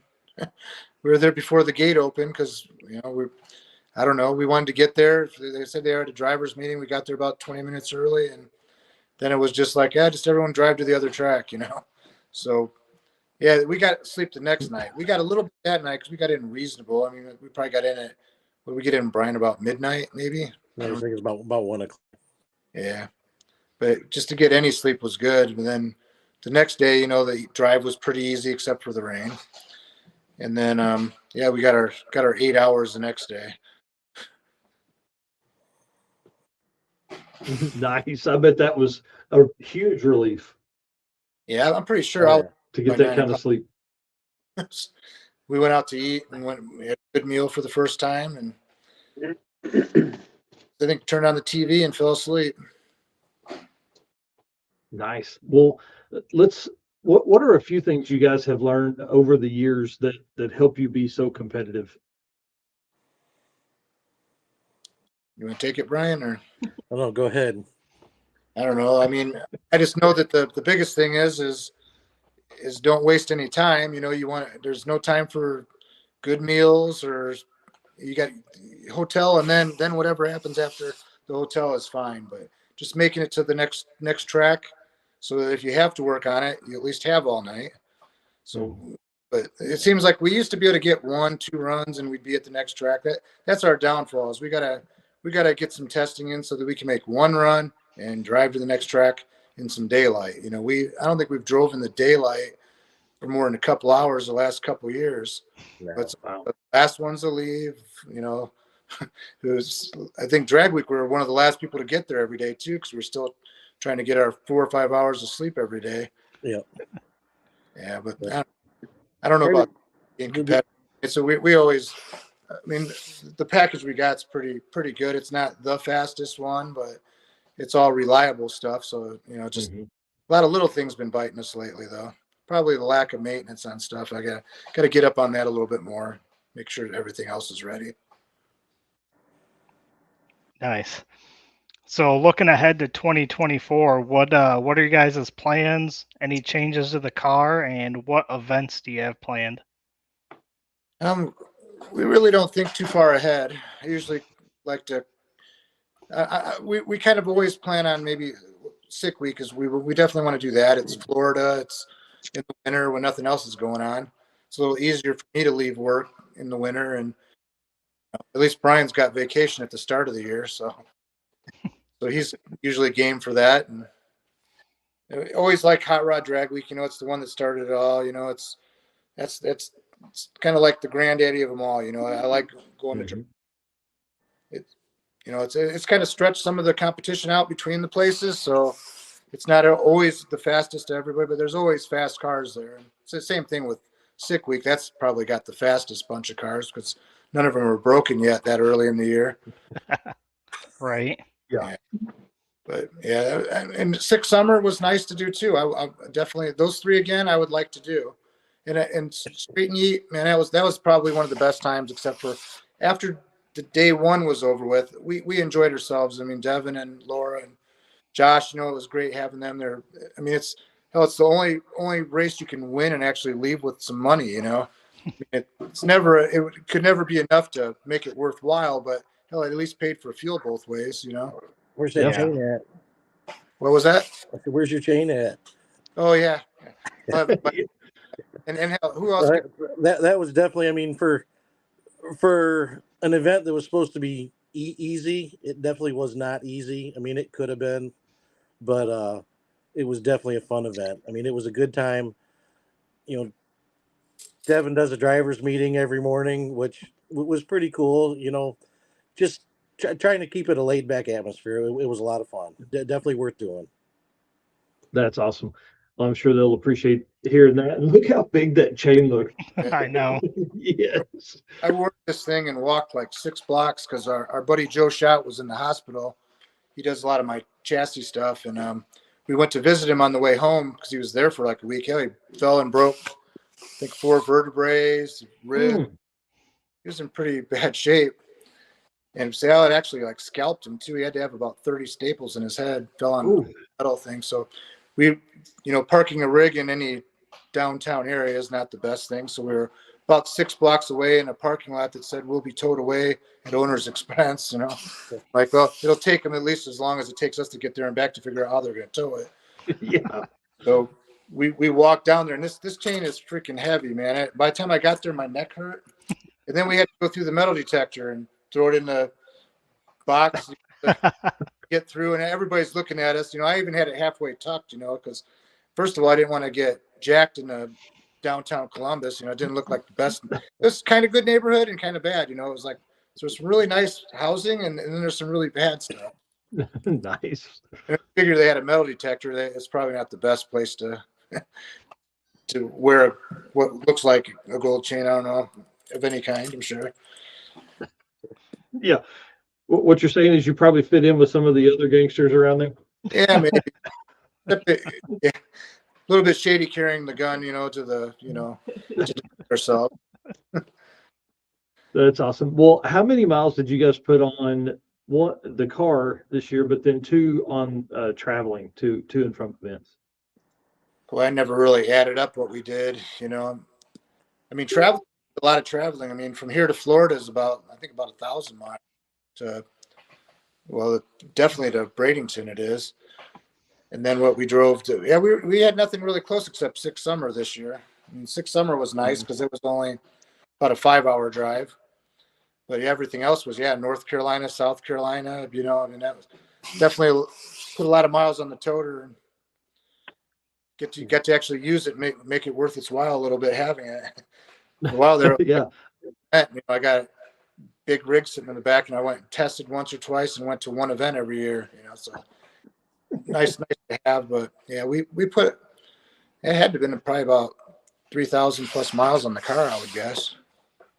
Yeah, for sure. So yeah, with I think Street-N-Yeet was like 620 on miles, and then 500 plus 520 or 530 for Six Summer, and then yes, 700 or 800 for no. It was 1,000 or 1,100. Yeah, so I'd say 3,000 miles, pretty close to it for the car, and then probably another 4,000 or 5,000 miles for you guys getting there and back. That's pretty awesome.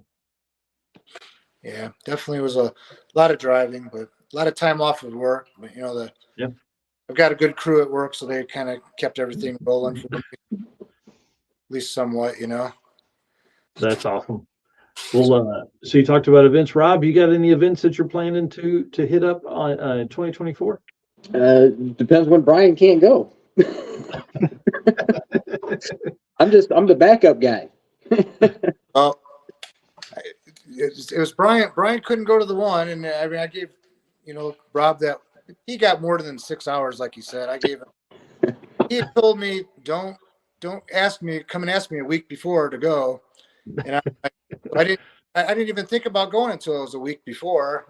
My back kind of jacked up. I finally felt good enough to go, so I started asking everybody else because I knew that he said don't give him a week. I knew he has shop. It's really hard to leave a shop without planning it. And so that was the last resort. I stopped by there.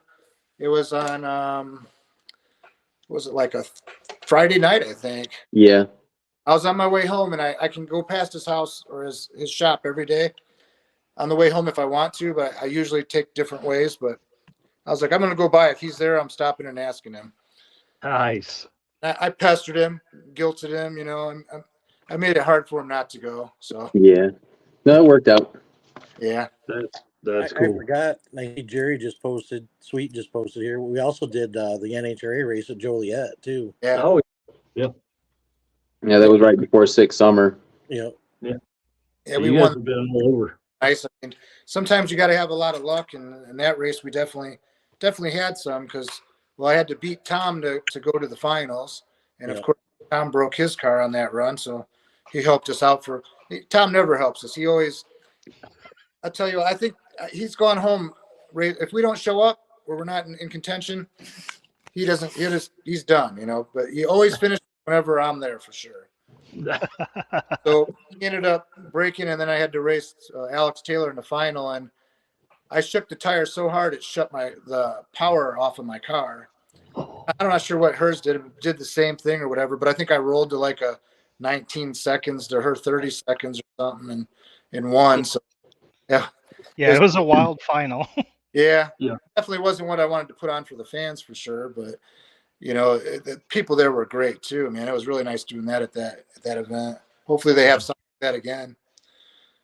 Oh, I'm sure they will. As successful as that was, and good for the community, what I mean? That's always a big plus. Well, guys, I want to say thank you so much for coming on. I want to say congratulations, to all of you guys. You guys really truly earned this year. There was nothing that was an easy pass or easy event for you guys for any of this year. So congratulations from us at Drag and Drive Addiction, I'm sure from Summit Racing, as Tommy said earlier. I mean, you guys really have made history in the Drag and Drive community, and we look forward to seeing you at PRI. I mean, you guys are going to be there. We're gonna drag you around to all of our sponsors and get pictures with all them and all that kind of stuff. Once we do the Drag and Drive Awards that Thursday morning, December 7th at 11 a.m. Cool. I want to thank all the promoters for having the races that they do. You know, Tom Bailey for stepping up and having, you know, he kind of starting, you know, the Sick Week thing and the Sick magazine. Yep. I think it's really elevated, you know, all of the Drag and Drive stuff. So it's nice to see all the events, and Devin's race is great. And I highly recommend anybody that all these guys with fast cars show up, especially if you got big floppy tires. They don't like them. So go over there and ruin their day. That's exactly right. That's awesome.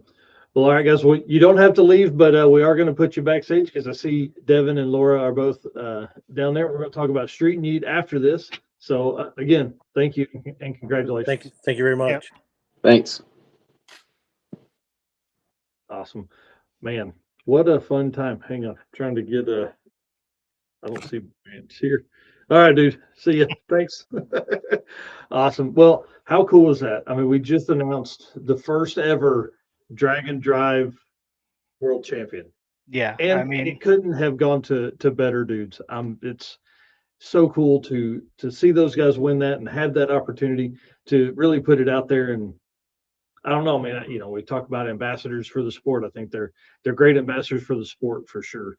And I don't know, this is going to take Drag and Drive Addiction, hopefully, Drag and Drive Addiction, but also the Drag and Drive competition to the next level. Hopefully people that are on the bubble will see that and then think, oh, I can chase that point series, and that we'll keep adding competition to the community as well. All right. Yeah. To hear him say that he usually lets everybody else go and decided to jump on and try to win this thing was awesome to hear.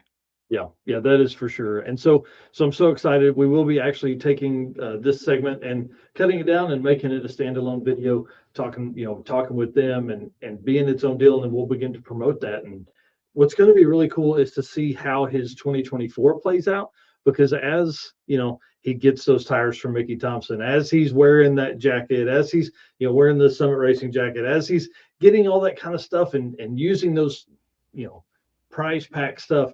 Like how many more conversations that will bring up, even when he's just walking around anywhere. You know, if he's wearing a world champion jacket, you know, it's going to create a conversation somewhere for sure. So, right.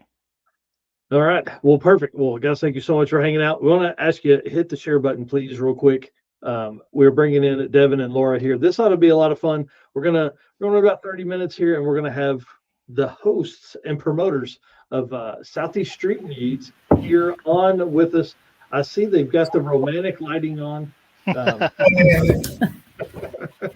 How are you guys this evening? I want to say thank you. I know you guys are gearing up for Thanksgiving and a big trip overseas, and so thank you for coming on tonight. Let's talk about how much fun having Bryant and Ryan Hargett at the event was, and then also like kind of how the event went. You know, you guys obviously had a hell of an event. Did you say it was supposed to be fun for us? Yeah, it was fun. Bryant and Ryan being fun for us? No, I'm just messing around. No, we had a good time. They're great guys. It was good to watch the two of them, kind of going back and forth. And it was, Bryant. I met Bryant earlier this year, and at Sick Week before he grenaded it, and he was cool to. It was cool to see him, pull off the win. Yep. I figured if they could survive the first day, that I thought that they were going to be good and like smooth sailing because of how terrible it was, and then it just kept getting worse, and I just was like, oh, that sucks. But we don't have to deal with it, so it was pretty good for us. Yeah, it was one opportunity for you not to have to be wrenching on something 2 a.m. in the morning to keep going, you know. For sure. Yeah, no, they earned it. Brian and Bryant are awesome. I like Brian more than Bryant. But he knows that too. And now they earned it, man. They kicked some ass and really put forth a lot of effort. And Ryan and his wife, the two of them. So first off, Ryan's like ballsy because like there's no way that I would do a drag and drive with her. Like, there's no way. Like there's just no way it would happen. But he's more man than I am, you know. Yeah, she's got to be super tough too, you know, because they work together, so that's a plus. And then, you know, they come on these. I just can't imagine. My wife would not be any help to me at all. But Tammy packs the chutes, gets everything ready. She's, you know, right there in the middle of everything. It's pretty amazing. Oh, she's on it. She stays on top of it. She does a great job. You know, if she could act anything like that, you know what I mean? Maybe. I'll pack your chutes. Yeah, I've done it. You'll bitch about it too. there's some stuff I can do, but honestly, that's if something were to happen and he was stuck on the side of the road, I'm not the person he wants to be stuck with. I don't want to be stuck with him on the side of the road. So we let him and his friends do that. That's their guy time. Yeah. There you go. Yeah, but no, Ryan and Tammy do a killer job together. I was, you know, when I first met Ryan at drag week, that was the first time I actually met him. I talked to him for a couple of years, but I was like, man, you're ballsy, dude. Like, I can't believe it. You know, you and your wife doing it. You guys are killing it too. And after watching them for like 2 days, I was like, all right, they're a well-oiled machine. They know what they're doing, you know? Yeah. They've been racing together for a really long time too. That helps. You know? Oh yeah. Mm-hmm. Yeah, she's been a big part. Well, dude, let's talk about the event this year, obviously, or this late 2023 fall event, because you guys hosted 2 this year. How hard was that? How hard is it to put on 2 full drag and drive events a year? I will be honest. I love everybody who's come out to support this event, and we love doing these events for you guys. 2 is tough, and I don't know that we'll do 2 events a year in the future. It's a lot, especially with, you know, having the shop. In addition to that, and then all the events that he does himself, it's a lot of work just to do 1. So to have to do 2 is a lot more time. And with the number of drag and drives that are happening, I don't want to pull away from other events, and I don't want other events to pull away from us. So I think in the future, it's going to be a 1 time a year thing. I got you. Well, we can definitely talk about that, because I making 2 is hard for me for sure on this end of stuff. But I'll tell you, your event is definitely one of our top events of the year that I have attended. I loved it. It was a lot of fun. Everybody had a great time. And I will preach to the end of the earth. The 2 tracks in one day is a game changer, man. It really will put people on their asses. We came up with that. We came up with that at our first event, right? Like, just because we knew it was going to rain. We knew it was going to rain on Sunday. So I made a phone call to the guys that own Shady Side on Saturday morning. I was like, hey man, what do y'all think about us just like showing up a day early and running with your whatever? I think they had another race going on, but it was a smaller race. Mm-hmm. And they were like, yeah, sure, come on. And we showed up, and it worked out pretty good, and everybody seemed pretty happy with it. And I said, well, we got to stick with that. That was pretty cool. Mm-hmm. And I think the night racing too, it's something different on a drag and drive, and who doesn't love to night race? Yeah. And the tracks around here in the fall at night, it's just killer. Yeah. Everything about it's awesome. Yeah. Well, and that's what I always talk about Race Week and Rocky Mountain doing that, because they race at night. 1, it brings more spectators. You know, people don't have to take off of work and things like that. But then 2, again, you get that weather, you get that dropping DA, you know, as the sun goes down and things get better. I mean, we saw some amazing stuff this week, and the track prep. I mean, everybody talked about how good the track prep was, but I mean, there were several people almost lose their shoes. There were, I posted a reel today on Instagram, and it's literally like just every tire as they leave, it's getting every bit of traction it possibly can. Yeah. So, so where we're at in the Southeast, you know, these racetracks are very radial friendly. Bryant struggled a little bit with the racetrack. He was kind of like complaining about the racetracks, and I was like, dude, You know, it's because you got those big stupid tires on the car. But no, I'm just busting his balls. I had to listen to him lie about me for an hour back there, so I got to throw some jabs when I can. No, I'm just kidding. But he struggled a little bit just because you know it's a totally different ball game when you get on a racetrack like that. And we only race radials down here. The big tire stuff is pretty. You know, we don't really have much at all of it, and the racetracks that we go to. Orangeburg is South Carolina Motorplex is in my opinion probably the best facility on the in the country. I think it's the best racetrack that you can race on, and we were pretty specific with everybody, all the racetracks, like, hey, don't give us the best racetrack you can give us, because the best racetrack that they can give us would have broken a lot of stuff. So I said, don't give me, you know, sub 60-foot racetrack. Give me your, 80% and or 70%, and they did. And you know, granted, we got hit with rain at Carolina. So like, you know, a bunch of people got to make passes, but not everybody. But the track was tight there. And it makes big wagons go wheels up. Yeah, for sure. Orangeburg, South Carolina Motorplex was tight as usual. Shady Side on day 0 was a little loose, but then came around. Day 1 was good. Day 5 was good, except for or day 4, I mean, except for all the oil downs that we had. And then it just gets to a point where you're like, if you're going to have this much downtime, you can't take the time to get the racetrack perfect. It's just one of those things like you got to deal with. So the cool thing about our event though is that we're pretty small and we're nimble, you know, like we know everybody, we race with everybody. So it's like, it's pretty cool to be able to pick up a phone call or make a phone call and say, hey man, you think we can make this happen? And they're like, when do you want to come? You know? Yeah. Yeah. It was a great time to be able to and there's a lot of parts of the country there I had not seen. You guys had, you know, CPR was one of the coolest routes I was having, the axe throwing and the taco truck. Man, I'm telling you, like we were already going to have a racer party for the circuit, the event that I host, or that Eric and I host. But now I gotta have food of some kind. I gotta have like a taco truck. Gotta have some kind of fun. You know, that was a great time for people to just come and hang out. And that was Saturday night. So it was the night before, like the last day, we just had a great time. Yeah. Hanging out with everybody in the parking lot. She does. So I just got to admit something publicly.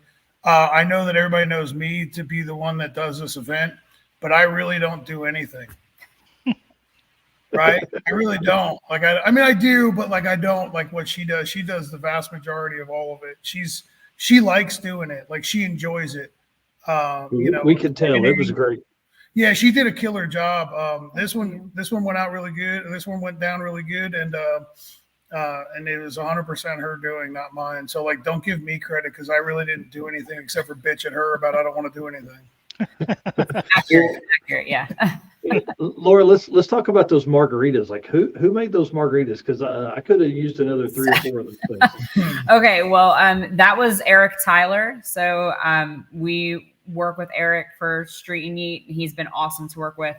But when we started talking about doing the parking lot party, I was like, oh, you know, let's get a food truck, tacos. And he was like, margaritas.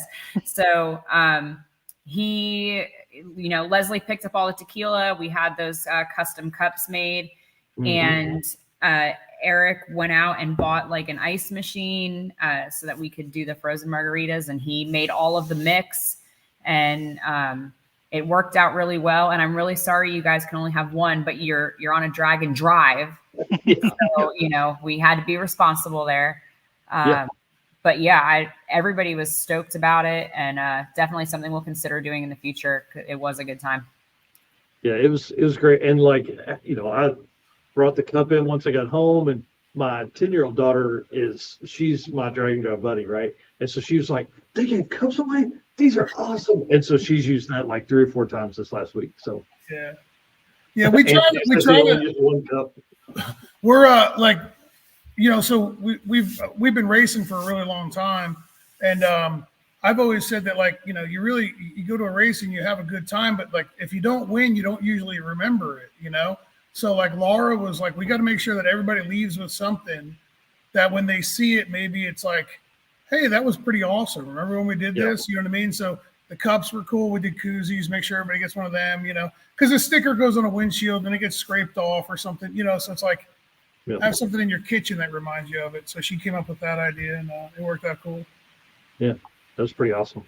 Well, what are some things? Obviously, you guys have posted 3 of these now. So what that means is during the off season, sometime between Sick Week and our event in April, I'll actually build out an entire historical data for you guys and your event and class records and all that kind of stuff. So what have you learned over these 3 events that would maybe help somebody that is, you know, this year is going to be their first year to promote and host an event? What's a tip you could give them? Don't listen to racers for rules. Yes. Make rules, stick by them, and don't let anybody change your mind about them. Right? Yeah. Don't take it too seriously, right? Because like the whole idea is to have fun. You know what I mean? Like the whole deal is like to have a good time. So like if you, I think that for me at least, like if I'm like pissy and miserable during the day, I feel like I probably can like convey that over to other people, and that ruins it for other people. So if you're getting into this, like make sure that while you're doing it, you're having fun, because if you're not having fun, others probably won't either, you know? Yeah. It's another reason why you have margaritas, because then everybody's having fun. Right. Nobody's mad at that. Right. Yeah, well, that's a great point. And Matt Rice had made a post the other day. He had taken the picture we had of the list already for 2024, and he said, you know, is this the next no prep? And in that, like Eric tagged me in it, and I basically said, if like there's a lot of single day race promoters that don't have any fun when they're putting on a race. There's a lot of single day racers that race one day events and don't have any fun. Mm-hmm. Promoters will come and go in the drag and drive scene, but once they figure out that putting together, you know, 4 different racetracks, the cost associated with that, the cost associated with having, you know, cups and decals and koozies and a taco truck and all the stuff that goes along with it, we won't see those guys very long. We'll have some shitty ones in the next 2 or 3 years, but then it'll be out of the question if we're going to have shitty promoters within the drag and drive community. Well, we said the first one we did, I told Laura, I said, let's just figure out how to make this pretty cool. And I don't care if it costs us like, I put my cap at like $5,000. I was like, I'm willing to lose $5,000 over this. You know what I mean? $5,000 in our time. And I think we made a whopping It was like $217. Right. So all was said and done. You know, so we rolled that over into the next one. Yeah. And like our focus has been like from the day one on this, that like we don't want to make money at it, because I'd rather the racers like, you know, have a better time. Like, so with this one, we kind of saw the writing on the wall financially after sign up that we were like, hey, we can afford to do some margaritas. We can afford to cook a bunch of food and get a bunch of food and feed everybody. We can, you know what I mean? So like, there's some stuff that we can just afford to do. So it's like, well, just might as well do it. And we had some cool sponsors this go around too. So that helped with the taco truck. And then Olivia with the Barn Co. sponsored lunch on Sunday. So that helped out. It was awesome. It was awesome. And like I'd already eaten my 2 hot dogs, and it's about an hour later, and I'm walking past Laura, and she goes, "Did you eat?" Like, I felt like I was at home. My wife asked me. I don't know where that. I guess him and I are always like that. Like we always do like an annual Christmas party. We're always the feeders, like eat at the track, like everything. Like we're. Nice. It's always, did you eat? Like there's always food, no matter what. Well, if you haven't met me, I usually don't miss a meal. You know what I mean? And if I do, I turn around and go get it back. You know? So. It was a great time. You guys had, I think, like 8 dozen cupcakes, and that's why Ryan Hargett was saying earlier he had a sugar coma, because man, we tore those. Actually, 30 packs. Cupcake. There were 30 cupcakes in each of those. Yeah. And I think we only came home with 6. And I did tell everybody that they could not leave Shady Side until those cupcakes were gone. So, you know, it's funny.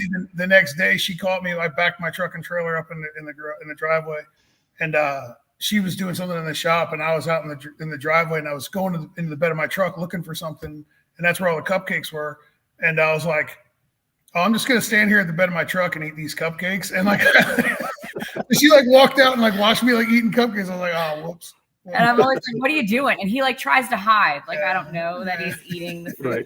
Yeah. Eating the cupcakes. That's too funny. Well, yes, Stephen Mask here says, best drag and drive I've attended, hands down. You guys did an amazing job. Stephen's Thank the drives Doris, the big Roadmaster wagon that Yeah. on the bumper. I've sadly missed that wheelie. Oh yeah, that was good. That was awesome. Yeah. You know, the coolest part about doing these types of things, like as a host or promoter or whatever, is like, when you race in them, you don't get to see everybody else's enjoyment, you know? Yep. But when you host one of them, you get to see everybody else's enjoyment. And like, there's a lot of satisfaction that comes from that, because like, it's something that you put together and they're like having a blast. And you're like, well, you know, I guess all this hard work that she put in was worthwhile for me to endure, you know? That's right. Yeah, no, it's awesome. If anybody's watching and hasn't done a drag and drive event, we've always said that like our event's kind of a really good entry level. Yeah, entry level, get your feet wet. You know, it's not, what did we do, 500 or 600 miles? I think so. I think it was right around 600 when all was said and done. Yeah, 600 miles. You know, that I mean, it's 8th mile. So if your car is already set up for 8th mile, you know, or whatever, it's not as abusive on it. And you know, and then plus we give you free shit. So you know, come take free shit. You know. Yeah. So it was really a lot of fun. And, you know, we talk about how hard the 2-day track is, the 2-track day is, but, you know, Ryan Hargan in here was talking earlier about how much fun he had. And, you know, those guys, him and Tammy, I mean, they had to change the double entry. I think you're one of the only events that allows you to enter into 2 different classes. So that's kind of cool. Yeah. But he said, you know, because like we had looked at that for our event and we were going to basically make it to where you could use one pass, you could use one time slip for 2 classes, but you had to make a pass in each one. But they ran 2 different tire sizes. So is that like a rule you guys had put into place, or? Well, so what we came up with was like, because we had a bunch of people ask us like about double entering, and I was like, well, that's fine, but like if you double enter and it's like if one class is dial your own and the other one's like a heads up class, then that's easy, right? Because like it doesn't matter. You're going to turn in your DYO slip, and then you know what I mean, like your heads up slip. It is what it is, right? But if you're going to enter 2 heads up classes, we need to make sure that you were there was a solid, like, definitive line that you couldn't cross to go between one and the other. And the tire is the easiest, right? So every single time Ryan went up to make a pass, because he was like one of 5 or 6 people that were double entered, 4 people maybe. Walter was double entered also, Walter Doyle. And so I was watching him too. And but then the rest of the people that were double entered in DYO in a heads up class. So like we didn't really have to watch them, you know. But every time either Walter or Ryan went up, I was on the starting line making sure that I saw what tire they were on and what ET they ran, right? So that I kept the note in my phone. So like Hargett one day went like a 70 something, and then like a 60 something on the 275, right? 460 something. And I said, I put it in my phone, and I was like, if this dude comes up here and hands me a 460 slip for 235s, I'm gonna slap him. You know what I mean? And I just want you. And it was, and again, and I told Tammy, I said, this is for. I said, don't think I'm being intrusive, like I'm sorry to bother you or whatever. I said, but I'm just watching y'all so that if somebody comes up to me and says something, like I don't have to turn to y'all. I have something like strong footing to stand on and say, hey, I watched them. You know what I mean? Like I'm watching every pass. So that we talked about that before the event. And we were like, you know, that's going to be something that, because I'm not like a crazy stickler for rules, but I want it to be fair for everybody. So like, so we said like, okay, either me or Josh is going to have to watch them every single pass, make sure that they abide by the rules. So that was the easiest way to go about it, was with the tire. Yeah, I mean, and you know, the funny part is they're thinking they're double entering because one, like the Doyles, Walter said he wanted to double enter because he just wanted to race more.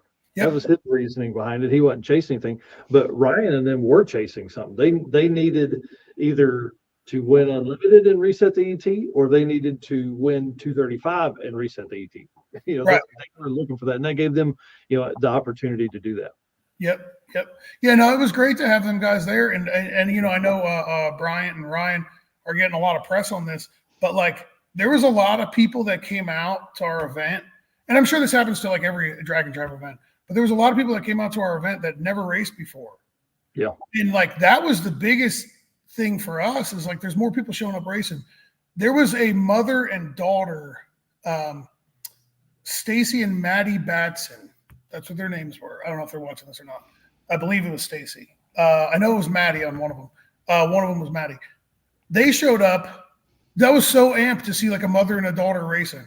Yeah. You know what I mean? Two separate cars. Like they both had their own car. Like it was awesome. Cool. I was like, this is awesome. You know what I mean? Like, Yeah. and the one's husband rode with her, and then I believe a friend rode with the daughter, and they had a blast, and like it was awesome. Sisters. I don't know. Maybe I don't remember. Sisters. No, it was mother daughter. I remember talking to them. But either way, it was awesome to see that. You know what I mean? Like you don't. Yeah. So like of course, everybody that wins something always gets like the most press about everything, but like. To me, I like to see the guys and girls that like show up and have never done it before, or like they're like, man, let's just try it, and that's like that takes some courage from people in order to just dive into it and say, screw it, we're going to do this, and that's what you hope to see more of. Right, and I think that's what's so great about it. It really branching out to all parts of the country now. We're seeing stuff in California, and now this next year we'll have Montana, and I'm almost certain. I haven't heard any. I don't know any rumors or anything like that. But Drag Week won't be back in the Southeast. Like it'll move somewhere else. Right. So you start looking like there were 4 events in the Southeast this year. So a lot of folks had an opportunity to compete in an event down by you guys. If you include Week, you probably have 5-ish in that area. So I mean, there's a lot of opportunity there. And what'll be really cool is once. Like if you guys go to one event next year, and like Carolina Drag Cruise have had 2 events over the past few years, now Drag Week is out. There'll be a void there, which means the people that aren't able to travel to, attend another one, they're coming to you guys. They're coming to your event, which means your attendance goes up, and it just makes for that much more competition. So it's fun. Yeah. No, I mean it was great to see a lot of. It was great to see a lot of like first timers that came, and it was we introduced a new class this go around. Oh yeah, and that was daily drive. That was our daily driver class, right? And Steve Moore was late, or Steve Miller. Yeah, Stephen Miller. Yeah. Yeah, he laid that class to shreds. Dude, so. We the first day I get the slips and I'm like, the hell is this? You know what I mean? I'm like, what is this? Who pulled a fast one on us, Yeah. So the next day I found his car, and I'm like I didn't say nothing to him. I was just looking at it. I was like, all right, it fits, and I was like, okay, and so we're if he's watching, just know that I want to keep you in. I'm not trying to get you out, Steven. I'm going to change some rules around to hopefully make it a little bit more competitive for you. I want you still in it, but I want to, try to make it a little bit more competitive for you. We're talking about what we're going to do with classes. I think we have too many classes already. So I think 6 now. 6, yeah, we have 6 right now, and that's the thing. Him and I have talked about is we're not sick week or drag week, so we can't have a ton of classes. Like we just don't have ability to. Right. I think what we're going to do is just try to make a little bit of subcategories off of certain things. But I mean, we'll once we come up with something, I'll let y'all know. We got a couple of ideas floating around, but it's we're looking at doing October. I think so. October. Yeah, we're looking at doing mid to late October. Nice. All right. But I think in my notes I have November, so I'll get that changed on our next post. Well, we were like, well, we'll just do November again. It's like, well, we're idiots because daylight savings time happens like right before then, and then we lose daylight and it gets too cold, and then the racetrack gets too cold. You know what I mean? Eric, you're going to be getting a phone call from me when we get back from vacation. So yes. We've been talking about adding Mooresville in. That's exactly what we've been talking about was Eric runs Drag Week and Sick Week, and he's a drag drive guy, and he runs Mooresville. So awesome. So yeah, for sure. That was we've been talking about that. We've trying to lay out like a route where it'd be cool. Still can do 2 tracks in one day without trying to kill everybody, and and still wrap it up in 4 days. You know what I mean? So yeah. But yeah, that's we're definitely going to be. Well, I'll definitely call you Eric. That's awesome. Mooresville's such an awesome town or city or town or whatever, because like it is like, I mean, it is racing mecca. Oh, sweet. Oh, it is racing mecca. There's like 3 or 4 wind tunnels in Mooresville. There's, Wow. you know what I mean? Like there's like all the NASCAR shops are there. All of the like tons of that. And I shouldn't say all, but the majority of the NASCAR shops are there. Everything you could ever want to involve in racing is right there in Mooresville. So tons of engine builders and pro stock teams, and there's whole tons of stuff there. So I think Mooresville would lead us to a lot of really cool checkpoints and stuff to do at night or during the day or whatever. So we also cool route stops for sure. Yeah. We've also talked about trying to do a little bit more nighttime racing. Yeah. So. Yeah. And so moving forward, move to October would help with that a little bit. You get another hour or 2 of daylight. So at least another hour or 2 of daylight. Yeah. Hey, so I have a side question for y'all so that I know. So you're doing this Drag and Drive Championship next year, right? Oh yeah. Okay. And then when will the structure for this be released for next year? It'll be released right after PRI. So we're looking at every rule line within that, every points line and what equals it. And so that should be released right after PRI. If we can get it done before, we will. It ain't no rush. The good thing is like our base stuff is pretty solid. I feel like there's, we need to figure out the kicker. Like our biggest thing is I love 850 cars. They are limited. They cannot go faster than 850. So they can't get the 2 additional points for like you guys run 6s. They can't run 6s. So they can't get those 2 points. So we're looking at how could an 850 car win that, or possibly, do we do an 850 standalone champion because they are limited? And then what does that look like as far as like, if we did an 850, do we then also do a 10-0 because of the SME class being so big at like drag week and things like that? So, we're definitely looking at all take everybody's spreads on 850 and just whoever's got the closer average across all the events they enter. Something like that. I'm down. I mean, I like that idea. That's pretty cool. I get that. The reason I'm asking is because so Bryant just won the first, drag drive championship, right? So that means we're off to a terrible start. Okay? We're off to a terrible start. Okay. We let these big tires come in and win something, and this is terrible. We have to put an end to this. Okay. Well, hey, I want people to know you and I and Josh stood in a parking lot and had a conversation about how this could be, you guys really had a strong opportunity because you had also had 76 points, which after 2 events. So, I mean, I'll lay this out right now. If Josh had driven at Sick Week, you guys would have wrapped it up at Drag Week. Like that's the story right there. So just so everybody understands at home, like this was a conversation. It's just that that early in the season, this wasn't what it is now. So, right. So well, and again, we were gonna like we talked about entering. Like Josh would take my car and enter an unlimited run over Bryant, right? Because he'd have gotten ran over at our event, right? So I hope he's still awake. I don't know. It might be past his bedtime by now, right? But he'd gotten ran over. He knows it. It's okay. There he is. There he is. Look at that. We woke him up. Bring it on, little tiger. This is the type of stuff that we need in drag and drive. I'm just my opinion, right? And I like Brian a lot. But he finished first overall at Six Summer, right? Mm-hmm. And we finished second overall at Six Summer. Yeah. And then he finished second overall at Drag Week. We finished third overall, right? Yeah. So I'm going to keep talking junk until we run him over, and then I'm never going to stop. right? Oh, Then it's never going to end. But he'll be fitting some 315 60s on the car. Like, man, maybe this could work.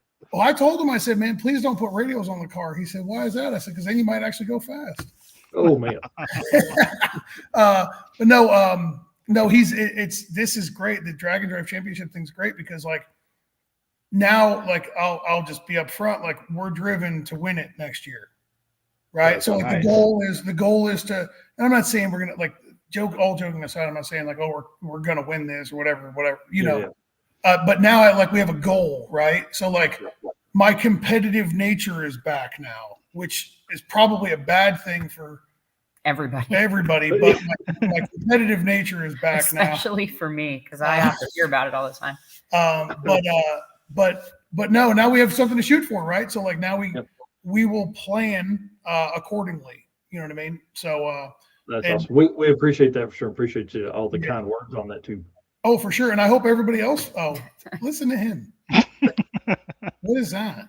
What? Oh, is that? Oh, that's the. Oh, that's right. Okay, that's Mr. 7 Second guy. Okay, I got it. Yeah, I got him. I really expect, because now he's got a new block ordered and all this. So surely, if you're going to take it apart, you gotta upgrade, right? I mean, that's.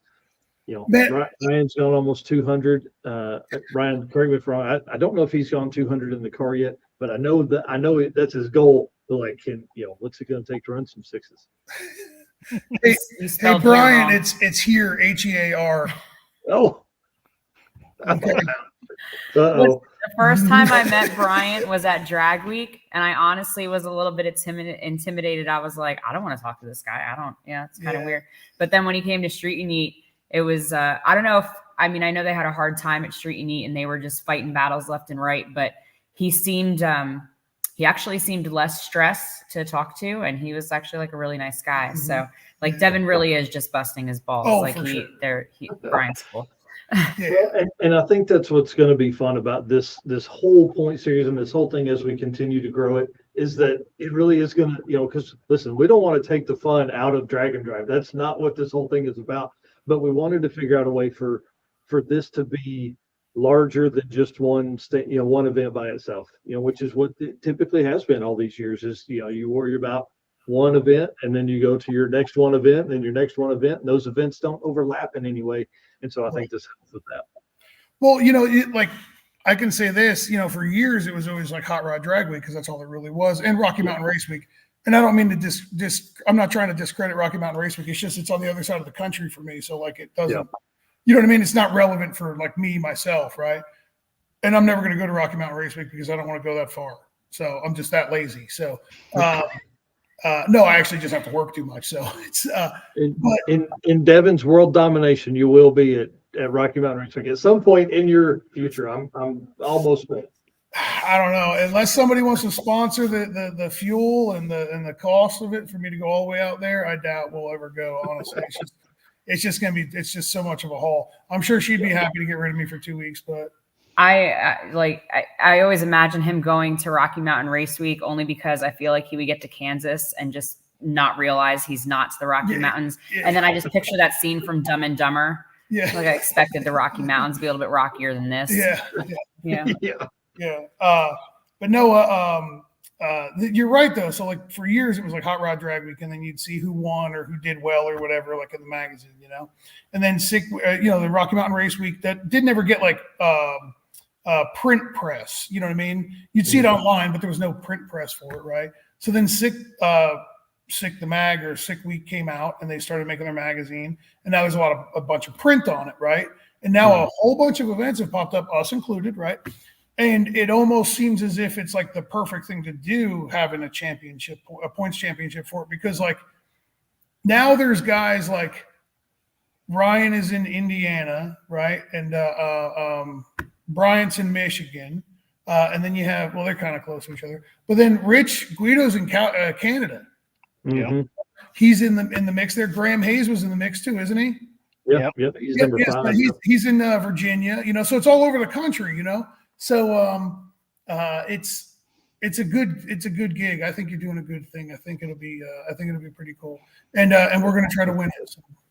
Yeah. Well, we'll definitely welcome the competition, because I think as we line these point series, that'll definitely come out before Sick Week, because we want people to have that opportunity, to make their changes or make a plan for that, and then for their year.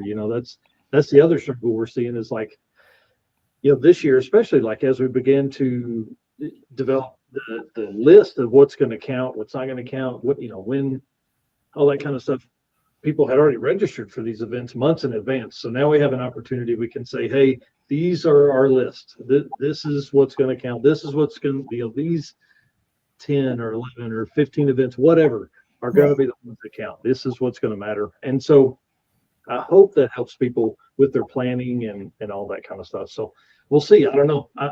I'll tell you, Eric and I have worked our asses in the last 8 days trying to get ready for PRI. I'm so anxious. I can't even sleep at night. I can't eat, because it's just going to be such a huge thing for the community. Like to be able to reward all the people that have chased this. There's 58 people have attended 3 or more drag and drive event, national level drag and drive events this year. Yeah. It's insane. It's absolutely insane. Yeah, it's that's pretty awesome. That's We did 3, but again, it was like we didn't. Josh didn't drive it all 3 of them. So and then we went. Obviously, we host our own, and it's a lot of work for us. So I think about it like we're small business owners, so like we kind of can we kind of have some room to move around a schedule a little bit to make those types of things happen. But I think about like the guys that are like they work, whatever 9 to 5 or whatever you want to call it, right? And it's like, man, how'd y'all pull it off to go to 3 of them? You know what I mean? Like you must have a really good, you must have a really great boss or a great business model or great business that you work for or something. It's a lot of work, and it's awesome to have somebody shoot or have something to shoot for, because like even if this championship wasn't going to happen, everybody's still going to go do them. Yeah, you know what I mean? Like, 100%. You know what I mean? So like, this is really just icing on the cake. Yeah. Like, that's what it is. So that's a pretty awesome thing. I saw Rich just commenting there. Right. I got the privilege of eating lunch with him one time. So nice. That was pretty impressive. That was at PRI? It was PRI last year. Yeah. Mm-hmm. Wow. I don't know, of all the time that Rich and I have spent together, I don't know if I've ever eaten a meal with him. I'm going to have to do that. Right. He's coming by the booth on Thursday at 2 p.m. Yep. So that's going to be kind of fun. Yeah. I don't know if we're going to make it to PRI. I know Laura won't. I may fly up for like 2 days. I don't know. We're leaving for Iceland Thursday. And what's today? It's Tuesday night. Today's Tuesday. So we're leaving on Thursday. She's like, we leave in 32 and a half hours. Get ready. Yeah, I know, right? Again, this is another one of those things that she planned everything. I planned nothing. But it was a birthday gift though for him. So it's that we've been trying to take for 3 years. Right. Nice. And what Rich is saying here is we need a 5-day event that doesn't end at the same place it starts. That's going to be the 666, right? Yeah. Yeah, but it's an 8-day event. Yeah. Well, that's true. Yeah. Yeah. Well, Rich is literally like the like he's the Chuck Norris, man. Like he's like an unstoppable man. Right. He really is. He's like the unstoppable man. It's like he can do every single one of them. Like him and his. Yeah. I got to meet when I got to his father rode with him, right? Right? Was that for Sick Week? I don't think it was Sick Week this year. I think Blaine rode with him for Sick Week. Maybe it was his dad and Blaine. I can't remember, but I know his dad's been with him several times. Yeah, it's awesome to have him and his father out. That's killer. Yeah, Rich, no problem.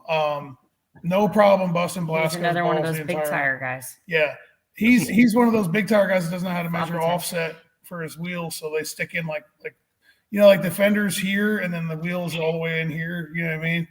Like the tire is so tall, like you've got to get the round of the body. It's got to make the body line there. Yeah, so, he screwed it up even worse than that, though. You know what I mean? Like because it's in I think they touch each other on the inside. You know what I mean? It's so terrible. If you go on the Street-N-Yeet website and you go to I think it's the general event rules, all the way down at the bottom, there's a note there about Canadians and big floppy tires. That's about Matt Blasco, who yes, Rich Greedo was just talking about. Nice. Yes. Yeah. Perfect. Well, let's give a shout out to where everybody can follow you guys. We're a little over here, and we got to wrap up. Eric and I have some stuff to do tonight that we have to record after this because we're going to be on the PRI stage. I'm anxious about that, so just add that to the damn mix. Yeah, 16 days, by the way. About 16 days. Great. Shoot me. Yeah. Cool. Where can they find us? I don't know. Laura does. Online. Oh, online. Southeast. So on Facebook, it's the Southeast Street-N-Yeet. That's the private page. You have to join that because we were sick of all the spam and T-shirt sales. The other cartoons. The other Facebook group that's public is Southeast Street-N-Yeet Official. Do not follow the spam page, Southeast Street-N-Yeet 2023. They got me. They got me. Yeah, they got us. They're selling extended car warranties in there. Yep. You know. Yep. Yeah, it's wild. We don't have an Instagram or anything. That's something we'll look into. And all the event info is always on the website. Southeast Street. Is it Southeast Street? SEStreetEat.com is the website. Yep. But it hasn't, we uploaded the results from the event, but we haven't done anything yet for next year. So all that'll get added in as it comes to us. So.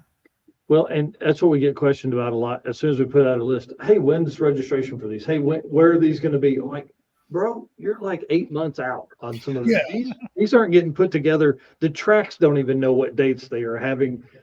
Right. You guys are going to be at the tracks until like at least February, probably. Right. We'll lock dates and tracks in here, like probably before the end of the year. Before the end of the year, for sure. Most of them down here are doing scheduling already now. So nice. That's awesome. So, well, y'all, thank you so much for hanging out. We appreciate it. Appreciate you coming. And I want have fun in Iceland. Whose page should we watch for pictures? Like, is Devin going to post, or Laura, should we watch yours for? I probably won't take any pictures because I don't do any of that stuff. But, he is a liar. He took pictures the whole time we were in Curacao. He will take pictures in Iceland, I'm sure. Yeah, of random dumb shit, not stuff that people want to see. You know what I mean? Like I took pictures of some of the road signs because they were weird. You know what I mean? Like just random dumb stuff. No, I'll post up some stuff from Iceland. It looks pretty cool. We picked the best time ever to go to Iceland. There is a active volcano. It's not active yet. Yes, it is. It hasn't erupted. Well, it's blowing the freaking road apart and shit. There's like a whole section of the country you can't even go to because there's a volcano going off and like doing crazy stuff. So we may not make it back. I don't know. Well, I mean, what a heck of a place to be stuck. Yeah. One of the most expensive countries to live in.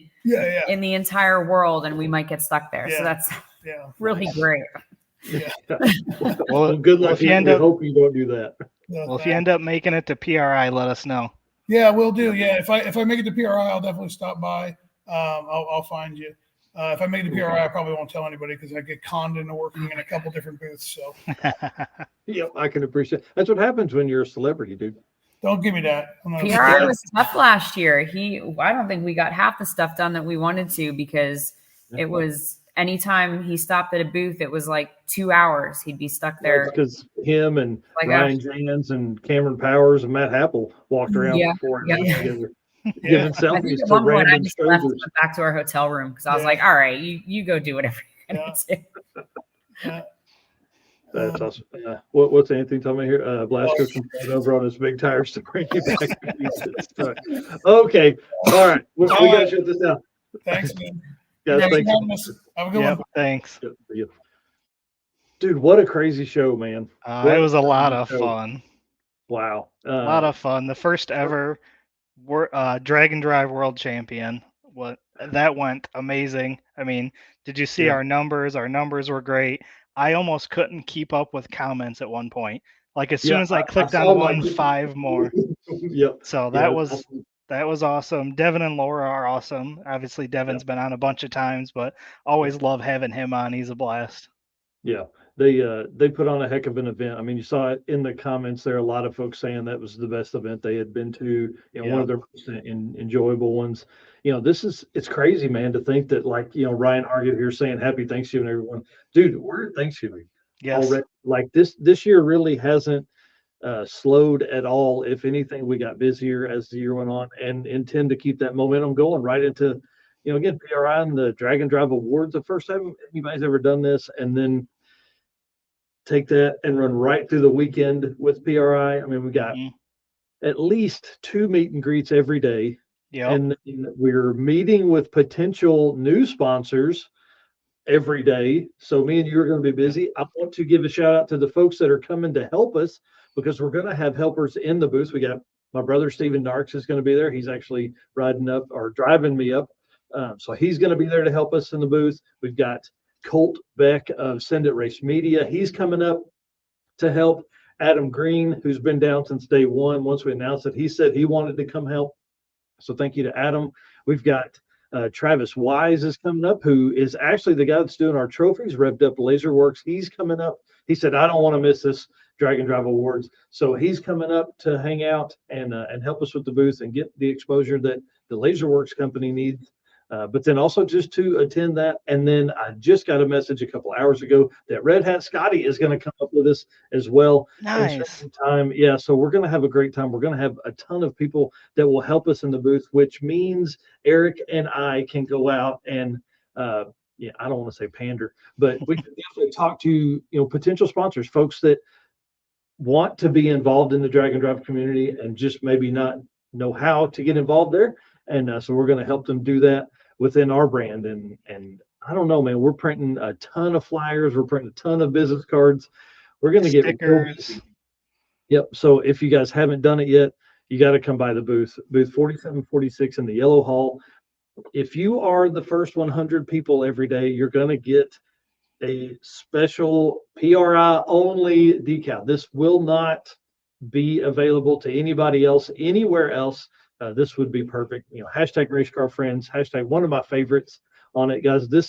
We're going to do some things at PRI that we've always wanted to do that kind of gives some specialty things. And this is the beginning. This is the beginning of our PRI career. I mean, we plan to have a booth every year. We've put that into our sponsor proposals and all that kind of stuff. So it's going to be awesome. Brian and Tammy Hargett are going to be there. We're going to have a blast. Yeah, we're just going to keep adding on every year. And then in 2 weeks, it will be our 1 year of doing the show. So right after PRI, it's going to be our 1 year of doing the Drag and Drive show. So that's going to be awesome. It's just, tonight really energized me for everything that we've done this past year, listening to Bryant talk about, winning this, listening to Devin talk about wanting to come out and win it next year and how much he appreciates what we're doing. That's the kind of stuff that keeps us going. So we definitely appreciate all that support 100%.